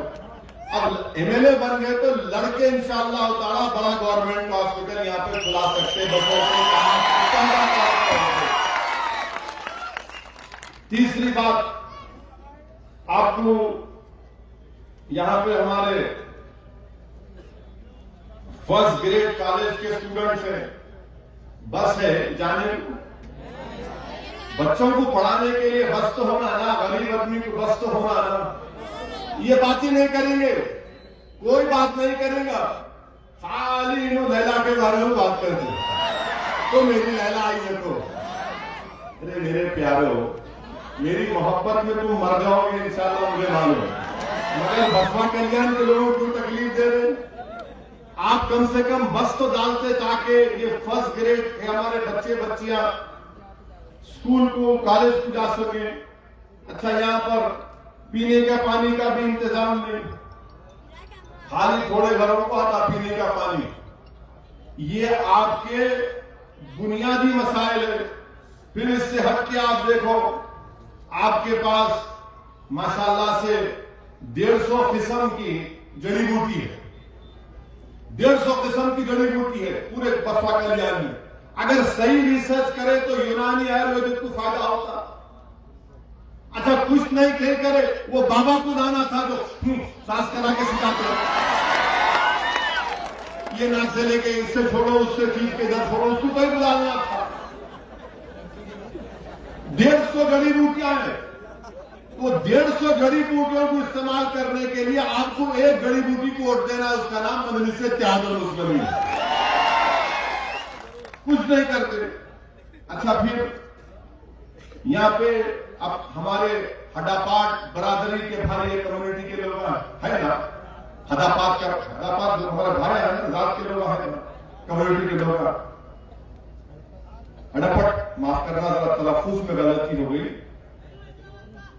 तो उनके बारे में प्रभु चौहान कहते मिनिस्टर है, होने की होंगे मिनिस्टर, मेरे को क्या करने का।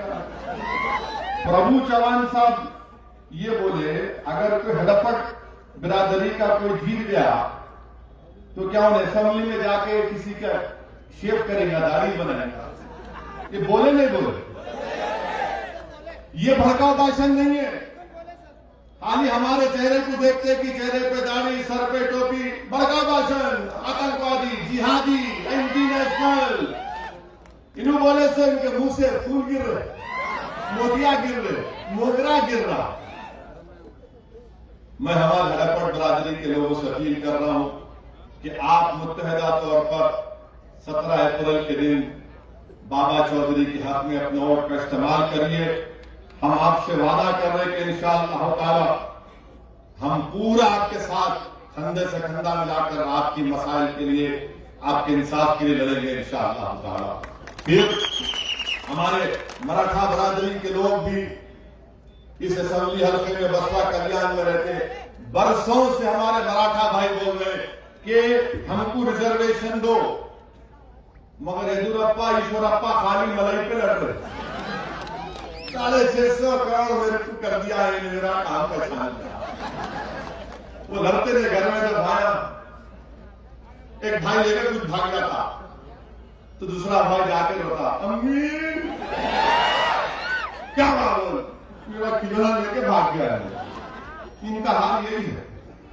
हमारे मराठा भाइयों को रिजर्वेशन दीजिए, हक बनता उनका, वो सोशली एजुकेशनली यहां पर बैकवर्ड है, उनको मिलना चाहिए। इसके ऊपर कोई बात नहीं करते आप। और फिर जो कांग्रेस की तरफ से ये वादा किया गया था कि टीपू सुल्तान के नाम से एक सर्कल बनाया जाएगा बसवा कल्याण में, बंगला में, वो भी भूल गए। आप क्यों नहीं बनाते भाई? हम आपसे वादा कर रहे हैं कि इंशाअल्लाह ताला आप बसवा कल्याण से, आप यहां से हमारे कैंडिडेट को कामयाब करिए। हम ना सिर्फ टीपू सुल्तान सर्कल के नाम से एक चीज बनाएंगे, बल्कि झांसी की रानी का भी नाम रखेंगे इंशाअल्लाह। ये भी नहीं करते। अच्छा, ऊपर से लक्ष्मण बोल दिए मैं आ रहा हूं और यहां पर डिवाइड करने की बात करूंगा। मैं लक्ष्मण साहब की पार्टी से पूछना चाह रहा हूं, आपने पूरे कर्नाटका में कैटिल बैन क्यों लगाया? आपने भैंस के काटने पर भी पाबंदी क्यों लगाई? आप कौन होते? मैं घर में क्या खाता हूं, क्या पहनता हूं? आपको कोई अख्तियार नहीं है कि आप मेरे घर में झांकें या मुझसे कहें कि आप ये खाओ, ये मत खाओ, ये कपड़े पहनो, ये बोलो, ये मत बोलो। इसलिए कि सुप्रीम कोर्ट का जजमेंट है राइट टू प्राइवेसी का, और सुप्रीम कोर्ट ने कह दिया कि प्राइवेसी भारत के शहरियों के लिए उनका एक बुनियादी हक है। और प्राइवेसी का मतलब यह है कि मैं कुछ भी कर सकता हूं, बशर्ते कि मैं कानून ना तोड़ूं। मैं अपने घर में कुछ भी कर लूंगा। आप कौन होते? और इनके इस फैसले से पूरे कर्नाटका में 50 लाख लोग बेरोजगार हो चुके हैं।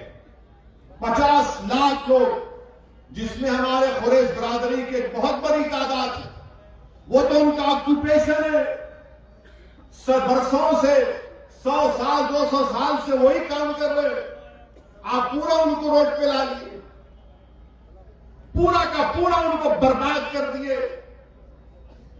और फिर इसका सबसे बड़ा नुकसान किसान को हो रहा है।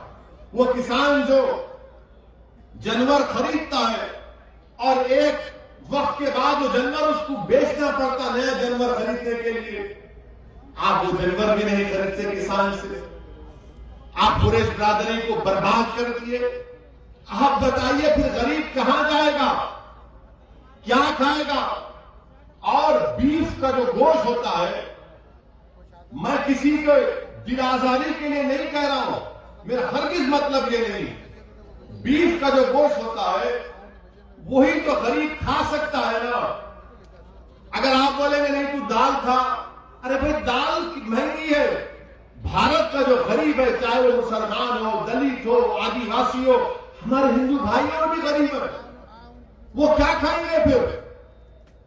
और मैं नहीं कह रहा हूं, बीजेपी के लोग मेरे सवाल का जवाब दो कि कर्नाटका में national family health survey 4th round हुआ, जिसमें खुद कर्नाटका की सरकार यह कह रही है कि 39% दलित और आदिवासियों के बच्चे स्टंटेड होते हैं, यानी जो उम्र में उनका वजन होना होता वजन नहीं होता। क्या खाएंगे फिर ये दलित आदिवासियों के बच्चे? या आप कह रहे हैं? फिर आप कर्नाटका की हुकूमत सरकार कहती है कि 40% बच्चे अंडर नरिश, यानी खाने को नहीं मिलता उनको, ये दलित आदिवासियों के। और 56% बच्चे एनीमिक है, खून नहीं है। क्या खाएंगा उन्हें? दाल खरीदेगा उन्हें? आप बताइए कितना बड़ा जुल्म कर्नाटका में बीजेपी की हुकूमत कर रही है। मकसद क्या है?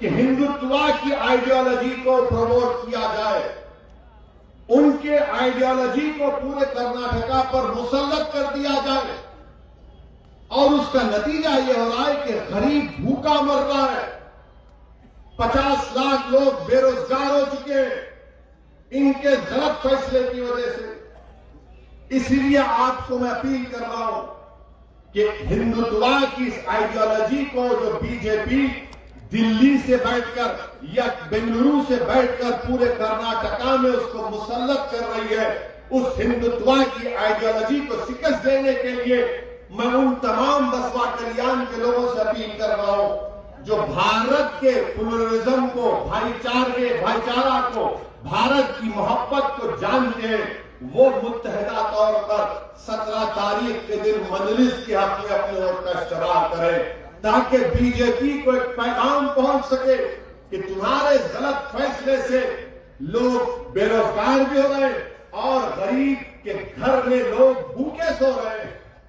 और ये मैं इसलिए कह रहा हूं कि आज से 8-9 महीने पहले जब लॉकडाउन हुआ था, आज एक बहुत बड़ी रिसर्च पीईडब्ल्यू की रिपोर्ट आई कि मुल्क में 7.5 करोड़ लोग एब्जेक्ट माने गुर्बत, गरीबी के सतह से नीचे जा चुके हैं। 7.5 करोड़ लोग, जब लॉकडाउन लगा, ये पूरे ट्रांसपोर्ट का कारोबार करने वाले भूखे मर गए। ना ड्राइवर है चलता, ना गाड़ी चलती, ना मैकेनिक, कुछ नहीं। ना मरकजी हुकूमत, ना रियासत हुकूमत मदद के लिए आई। आज पैसा नहीं है लोगों के पास, मगर बीजेपी क्या बोल रही, लव जिहाद। अरे ये कैसे दीवाने हैं ये लोग कि बेंगलुरु में एक हमारी हिंदू बेटी और एक मुसलमान हमारा बेटा बेंगलुरु से बस में बैठ के जा रहे, तो गाड़ी से उतार कर उन दोनों बच्चों को बजरंग दल के लोग, 4 लोग खूब मारे पीटे और चाकू लेके उस मुस्लिम बच्चे के पेट में 6 मरतबा मारे। क्यों तुम इसके साथ जा रहे? अरे मेरे भाई, वो बालिग है, वो बालिग है, छोटे पापा नहीं है वो लोग। आप कौन होते हैं उनको रोक के पूछने वाले? आपको इख्तियार किसने दिया? किसने आपको इतनी हिम्मत दी कि आप सरेआम बस को रोक कर, बस से उतार कर बच्चे को पीटते हैं कि तू उसको लेके जा रहा हो? बच्ची बोल रही है, अरे भाई मैं उसको मेरे साथ जा रहे, कुछ भी नहीं है। नहीं तू ये कर रहा और चाकू मार दी। ये मैं नहीं कह रहा हूं, बेंगलुरु के पुलिस कमिश्नर ने कहा कि बजरंग दल के लोग थे। अब इस पे बोलो लक्ष्मण, नहीं बोलेंगे लक्ष्मण, तुम सन्नाटा खाली हो जाता। और फिर वही बेंगलुरु में एक और वाकया हुआ। रहमान और मुस्तफा एमटी गाड़ी में जा रहे, रहमान और मुस्तफा खाली गाड़ी, ये संघ परिवार के गुंडे रोक के रहमान मुस्तफा को इतना मारे कि सर पे दोनों के 15-16 टाके जिस्म छन्नी कर दिए मार के। क्यों मारे? नहीं तुम काऊ के स्मगलर है। अरे गाड़ी खाली है रे, कुछ भी नहीं है उसमें। तू आंख का अंधा है मालूम, दिमाग का पागल भी है, मगर देख तो सही गाड़ी में कुछ है। और अगर है भी गाड़ी में तो तू कौन होता रोकने वाला? तू पुलिस का कमिश्नर है, तेरे बाप की हुकूमत है, कानून तेरे बाप का है, या संविधान पे चलेगा कर्नाटका? रोक के मारो उन बच्चों को, सर फोड़ दिए, कुछ नहीं। न येदियुरप्पा बोलते, न ईश्वरप्पा बोलते, न लक्ष्मण बोलते, न मोदी बोलते, न अमित शाह बोलते, न डीके बोलते, न सिद्धरामैया बोलते, सब बैठ के तमाशा देख रहे। थाली नहीं बजाना है, सोचना है। थाली बजाने के लिए नहीं बोल रहा हूं। दिमाग जब यहां से आप जाएंगे, मैं आप चाहता हूं कि आप एक फिक्र लेकर उठे, पैगाम लेकर उठे, ताकि आप एक जहन बना ले 17 तारीख को पतंग के निशान पर बटन दबाने के लिए। वो पैगाम मैं आपको देना चाह रहा हूं मेरे अजीज दोस्तों और बुजुर्गों। और फिर कर्नाटका में अल्लाह के रसूल सल्लल्लाहु अलैहि वसल्लम की शान में गुस्ताखी हुई, बेंगलुरु में धरना हुआ, गड़बड़ हुई, तशद्दुद हुआ, बच्चों को पकड़ा गया। उन पे क्या कानून लगा दिए? Unlawful activities prevention act, unlawful activities prevention act. ये कानून में इस बात की गुंजाइश है कि 180 दिन तक आप एक शख्स को या जो भी पकड़े गए उनको जेल में रख सकते हैं, डिटेंशन में। कितने दिन? 180 दिन। 180 दिन मतलब कितने हो गए प्यारे? कितने महीने हो गए? कितने? 6 महीने 180 डेज रख सकते हैं। यह कानून कौन बनाए मालूम आपको? कौन बनाए कानून मालूम आपको? कांग्रेस पार्टी। कांग्रेस पार्टी बनाई।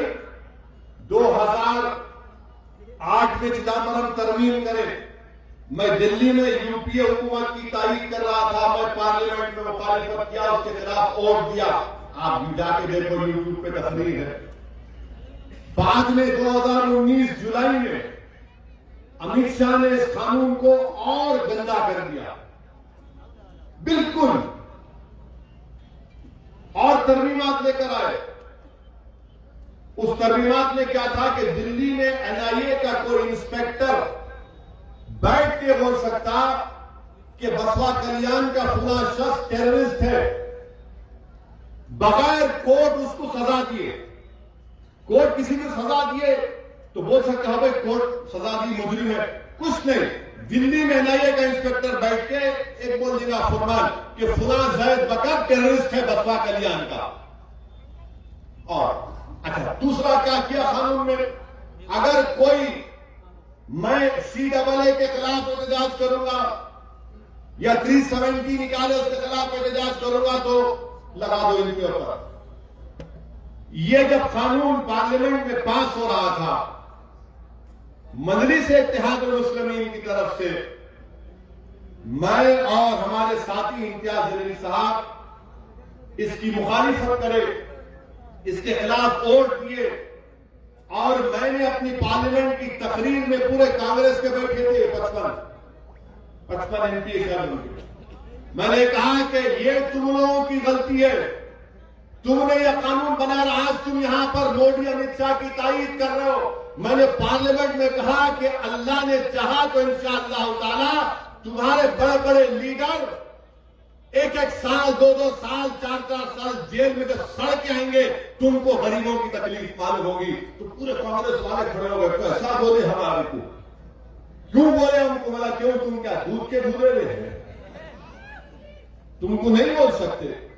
वही कानून पार्लियामेंट में कांग्रेस अमित शाह की तारीफ करी। पार्लियामेंट में कांग्रेस पार्टी अमित शाह के इस कानून को जो गंदा बना दिया गया, स्ट्रिंजेंट बना दिया गया, जो अंग्रेजी का लफ्ज है, उसकी कांग्रेस तारीफ करी। आज वही कानून की बुनियाद पर बेंगलुरु के बच्चे जेल में सड़ रहे हैं। मैं तशद्दुद की तारीफ नहीं कर रहा हूं, मगर यूएपीए लगा दिया, कांग्रेस पार्टी सपोर्ट की, तो मालूम हुआ कि दिल्ली में दोनों राम और श्याम की जोड़ी है। और बसवा कल्याण में आते ही शेरवानी बोलते हुए बोलता ये बोलता बी टीम। आप क्यों सपोर्ट किए बताओ ना? राज्यसभा में आपने क्यों तारीफ की? वही यूएपीए का कानून, इतना गंदा कानून है, बेल भी नहीं मिलती उसमें। यानी बेल अगर मिलना है तो कोर्ट को, मैं अगर वकील हूं तो कोर्ट को बताना पड़ता है कि आप, अगर ये बच्चा मुजरिम है, केस होगा उस पर, तो कोर्ट को मुतमईन करना पड़ता है कि इसके ऊपर कोई केस नहीं लग सकता। बेल में नहीं होता ये, मगर ये कानून बना दिए। कौन बनाए? राहुल गांधी और अमित शाह मिलकर बनाए। और गाली हमको देते, हम उसकी मुखालिफत किए। ये कांग्रेस पार्टी का असूल है मेरे भाई। ये बीजेपी का असली चेहरा आपके सामने है। इसीलिए मेरी आपसे अपील है कि आपको बसवा कल्याण में इंशाअल्लाह ताला, बल्कि पूरे कर्नाटका में आपको अपनी एक क़यादत को बनाना है। मैं यहां पर अपनी मकबूलियत में इजाफा करने को नहीं आया हूं, मैं यहां पर अपनी जात के लिए नहीं आया हूं। अल्लाह मेरी नीयत को जानने वाला है। मैं आपसे अपील करने आया हूं कि आप अपने वोटों से अपनी पार्टी को, अपनी क़यादत को बनाइए और ऐसा काम करिए कि जब हम इस दुनिया से जाएंगे, और हक है, हम सबको जाना है इस दुनिया से, कोई नहीं रहने वाला है यहां पर, सबको जाने का है, सबका दी एंड होगा, सब जाएंगे इंशाअल्लाह ताला। असदुद्दीन ओवैसी भी जाएगा, मैं भी जमीन की ग़िज़ा बनूंगा, मेरे जिस्म के हड्डियां इस जमीन की मिट्टी में गल जाएंगे, मगर मेरी नीयत यह है कि जब कभी भी अल्लाह मेरी जिंदगी मुझसे छीन ले, अल्लाह का हक है, वो अल्लाह ही करने वाला, मगर मेरा मकसद एक ही है, हम मेरे तमाम मजलिसी रुफ़क़ा का मकसद एक ही है कि हम चले भी जाएंगे तो आपके पास आपके लिए लड़ने वाला हो, आपकी क़यादत हो, आपकी आवाज, आपकी तमन्नाओं, आपकी तकालीफ को कोई बयान करने वाला हो, कोई नौजवानों के हिम्मतों को टूटने ना दे, कोई नौजवानों के आंखों से बहते आंसू को रोक कर कहे कि रोने का टाइम नहीं है, रुलाने का टाइम है। कोई हमारी मां और बहनों को हिम्मत दिलाए कि डरो मत, हिम्मत से काम करो। हमारे बच्चियों को कोई दिलासा दिलाए कि बढ़ो मेरे बच्चियों, इस मुल्क में, इस माशरे में जहज की लानत की परवाह मत करो, मगर तुम तालीम याफ्ता बन जाओ, ताकि हमारी बच्चियां जब तालीम याफ्ता हो जाएंगी तो ताकतवर हो जाएंगी। ये काम हम करना चाहते हैं, ये मजलिस इत्तेहादुल मुस्लिमीन का पैगाम है, ये हमारे ख्वाब है मेरे भाई। और मैं आपसे अपील कर रहा हूं कि तुम भी ख्वाब देखना शुरू करो, तुम भी ख्वाब देखना शुरू करो। ये ख्वाबों को पूरा करने का वक्त है, अब आंसू बहाने का वक्त नहीं है, डरने का वक्त नहीं है, ये सोचने का वक्त नहीं है कि अगर इनको वोट दिए तो क्या होगा। अरे क्या होगा मेरे भाई, मेरे बुजुर्गों, लोग आकर इस जलसे के बाद आपसे बोलेंगे कि असदुद्दीन ओवैसी फिरका परस्त है, मजलिस सेकुलरिज्म को कमजोर करना चाहती है। मैं इनसे एक ही बात पूछना चाह रहा हूं, कहां है इंसानियत? जब एक 13 साल का बच्चा किसी मंदिर में जाकर पानी पीता है तो उसको गिरा गिरा कर मारते आप। 13 साल का प्यासा पानी पीने गया, ये इंसानियत है? ये सेकुलरिज्म है? बताओ फिर क्या है ये? पीरू खान को रोड पे गिरा गिरा कर मारते हैं, इखलाक को मारते हैं। कल एक वीडियो देखा इलाहाबाद में, किसी के घर में घुसकर मार रहे, सामान तोड़ रहे, पुलिस आई तो पुलिस के सामने मारते हैं। मैं इसीलिए इन लोगों से चिढ़ता हूं। मैं इनसे जब मेरे से बात करते सेकुलरिज्म की, मैं कहता हूं मैं उस सेकुलरिज्म को मानता हूं जो संविधान में बाबा साहब अम्बेडकर ने बनाया था। मैं तुम्हारे झकोसले सेकुलरिज्म को नहीं मानता।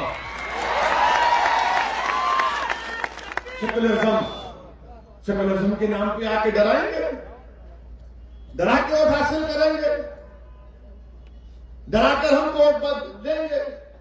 नहीं नहीं, अगर आप नहीं दिए तो हम आ जाते। अरे तुमको दिए थे ना, तुम्हारे 13 भाग गए उसके पास, तुमको ही दिए थे ना, तुम्हारे 13 के 13 भाग गए मोदी के पास चाय पीने। हम तो बोल रहे थे मत भागो, तुमको कल्याणी बिरयानी खिलाएंगे, मगर तुम चाय के ऊपर भाग गए। क्या बोल सकते? इसीलिए मेरे अजीज दोस्तों और बुजुर्गों, मेरी आपसे नमन गुजारिश है कि हमको अपने सिलेक्शन में जमहूरी तरीके से, अददी तरीके से, मुत्तहदा तौर पर हमको अपने सियासी शऊर को बताना। और याद रखिए, ये पहला इलेक्शन हम लड़ रहे हैं, ये आखिरी नहीं होगा। हम हर बार इलेक्शन लड़ते रहेंगे इंशाअल्लाह ताला। अल्लाह जीत हमको कामयाबी देगा, अल्लाह के बारगाह में सजदा करेंगे, अल्लाह कुछ और नतीजा देगा, तब भी हम कहेंगे अल्हम्दुलिल्लाह। अल्हम्दुलिल्लाह, मगर हम लड़ते रहेंगे, हम लड़ते रहेंगे, पीछे नहीं हटने वाले हैं। दुनिया में तुम कितनी बातें बोल सकते, बोल लो मेरे बारे में।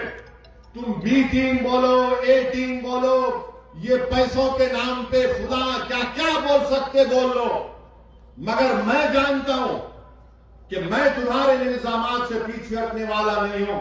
मगर जब तुम मुझे बोलोगे, एक बात याद रखो, तुम्हारा एक एक जुमला मुझे अपने हौसलों को बुलंद करता है। तुम्हारी एक एक गाली मेरे अज़म को बुलंद करता है। तुम्हारे एक एक झूठ मुझे सच्चाई के रास्ते पर चलाती है।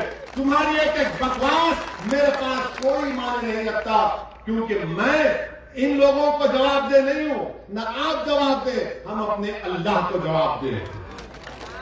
हम अल्लाह को जवाब दें। अल्लाह देख रहा है, अल्लाह दिलों का हाल जानने वाला है, अल्लाह इज्जत देने वाला है, अल्लाह जिल्लत देने वाला है। मैं मखलूक के लिए काम नहीं कर रहे हम लोग, मजलिस के लोग।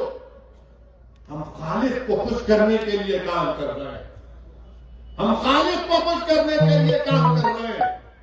हम मखलूक या फिर इख्तिदार की कुर्सियों पर बैठने वाले लोगों से डर कर काम नहीं कर रहे हैं। वजीर आजम मोदी है, चीफ मिनिस्टर येदियुरप्पा है, साबिका चीफ मिनिस्टर सिद्धारामैया है, साबिका चीफ मिनिस्टर कुमारस्वामी है तो इसको क्या करना है? वो गया जमाना, वो गया जमाना। वो उन्नू का पंडी है कुछ ना, मुझ में फर्क है। अगर मोदी है तो मुझे भी उतना हासिल है भारत में।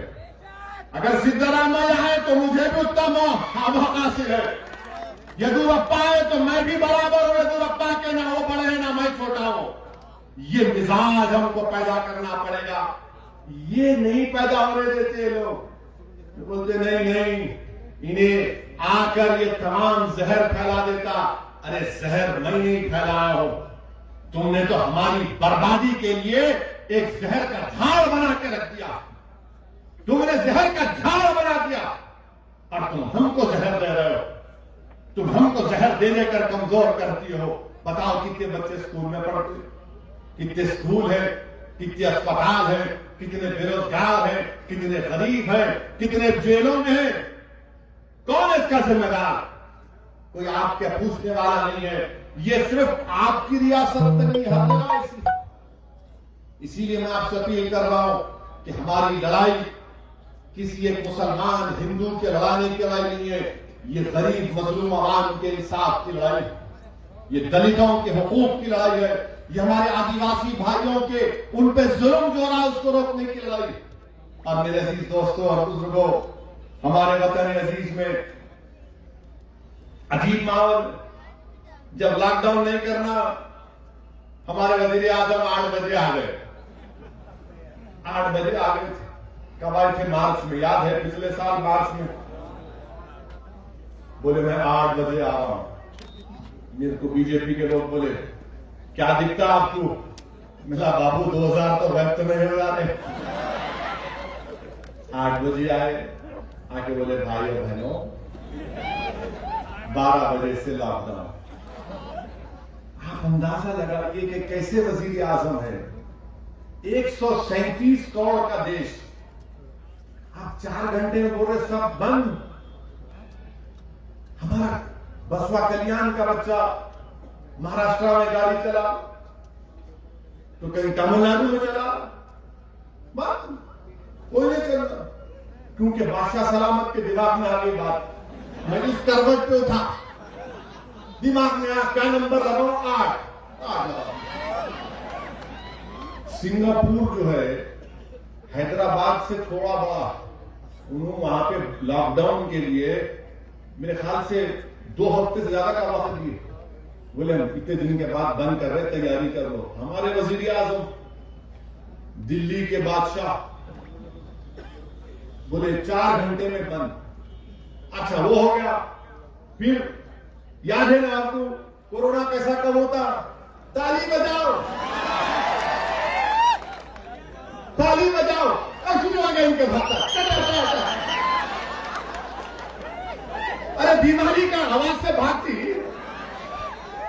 ताली बजाओ पूरा शुरू हो गए। मोदी जी बोले नहीं क्या बैंक कंपनी है? अरे मेरा कैसा कम होता रे? नहीं बोल दिए ना हम। फिर लोग बोले दिया जलाओ, पूरे दिया। अरे बीमारी का इलाज ऐसा नहीं होता, मगर कुछ नहीं करे, सब कुछ अब तो भाग गया। उन्हें नहीं भागा, उन्हें आज भी है, उन्हें आज भी कोरोना है। 1.5 लाख से ज्यादा लोगों की मौत हमारे मुल्क में कोरोना से हो गई। 7.5 करोड़ लोग बिलो पॉवर्टी लाइन से नीचे चले गए। 10 करोड़ नौकरियां चलेगी इनफॉर्मल सेक्टर में नरेंद्र मोदी के फैसले से। अब फिर कोरोना शुरू हो गया। जब तो खूब बाजा बजा, देखो मोदी जी बोले थे कोरोना जब खत्म हुआ था, खत्म क्या कम हो गए थे केसेस, 1,000 10,000 हो रहे थे। अब अचानक क्या हो रहा, 1 लाख के ऊपर पूरे मुल्क में केसेस हो रहे। अब बजाओ थाली, बजाओ, सुन जाओ, टन टन टन, आ जाओ मोदी जी। कुछ नहीं बोल रहे हो, कुछ नहीं बोल रहे। आप बताइए कैसा होगा? मेरी आपसे अपील है कि कोरोना आज भी है, जरा मास्क लगाओ। हमारे ज़ईफ लोगों से मैं अपील कर रहा हूं, जो 60 साल के ऊपर के हैं, वैक्सीन ले लो। आप आपकी जान बचाओ। मैं हमारे बुजुर्गों से अपील कर रहा हूं कि आपकी जान बचाना बेहद जरूरी है। हम हमारे बुजुर्गों को देखें तो एक हिम्मत आती दिल में, अरे अब्बा बैठे हुए हैं, ज़ईफ होगा बाप, ज़ईफ होगी माँ, मगर अगर तख्त पे अम्मा बैठी हुई है पान खाते हुए और बाप कुर्सी में बैठा है तो कलेजे को ठंडक पहुंचती। अरे ये हमारे लिए एक कीमती चीज है। इसीलिए हमारे बुजुर्गों से अपील कर रहा हूं, जरा इंजेक्शन ले लो। पहला एक वैक्सीन ले लो, उसके बाद एक 6 हफ्ते के बाद दूसरा ले लो। वैक्सीन लिए तो भी आता कोविड, मगर जान नहीं जाती, जान नहीं जाती आपकी। मगर वैक्सीन लो, जरा मास्क लगाइए और थोड़ा एहतियात करिए। और बुखार आया तो फौरन डॉक्टर के पास जाके बताना। हमारा मामला क्या है, अरे नहीं बैठा है, 1 दिन 2 दिन में कम हो जाता, नहीं होता कम में। शैतान जैसा हावी होता है वैसा हावी होता हूं। हम बहुत से खूबसूरत लोगों को खो दिए, अब हम और लोगों को नहीं खोना चाहते। इसीलिए पूरी एहतियात करिए। हम येदियुरप्पा जी से अपील कर रहे हैं, जरा लगाओ ना इंजेक्शन। ईश्वरप्पा को भी लगाओ, पब्लिक को भी लगाओ। ये लक्ष्मण लगाओ ना जी। देखो लक्ष्मण में कितनी अच्छी बात करके गया, फिर 12 को आ रहा हूं। तो कोविड से आपसे अपील है कि मुकाबला करना है, हिम्मत मत हारनी और डरने और घबराने की जरूरत नहीं है। मैं आपसे माजरत चाहता हूं, मुझे कल सुबह 6 बजे बंगाल को जाने का है। वहां पे ममता बनर्जी इंतजार कर रही है, वहां पे कांग्रेस, लेफ्ट फ्रंट, बीजेपी सब इंतजार कर रहे हैं कब आएगी। आप दुआ फरमाइए, अल्लाह हमारे हौसलों को बुलंद रखे और इंशाअल्लाह ताला हम सब मिलकर मेहनत करेंगे, नतीजा अच्छा निकलेगा। आपसे अपील है कि आप हमारे कैंडिडेट को कामयाब करिए। अस्सलाम वालेकुम व रहमतुल्लाहि व बरकातहू। आप तमाम की शुक्रिया के बाद शुक्रिया होगा।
सब नौजवान हैं और हमको भी नेता नौजवान चाहिए, ना के 500 किलोमीटर।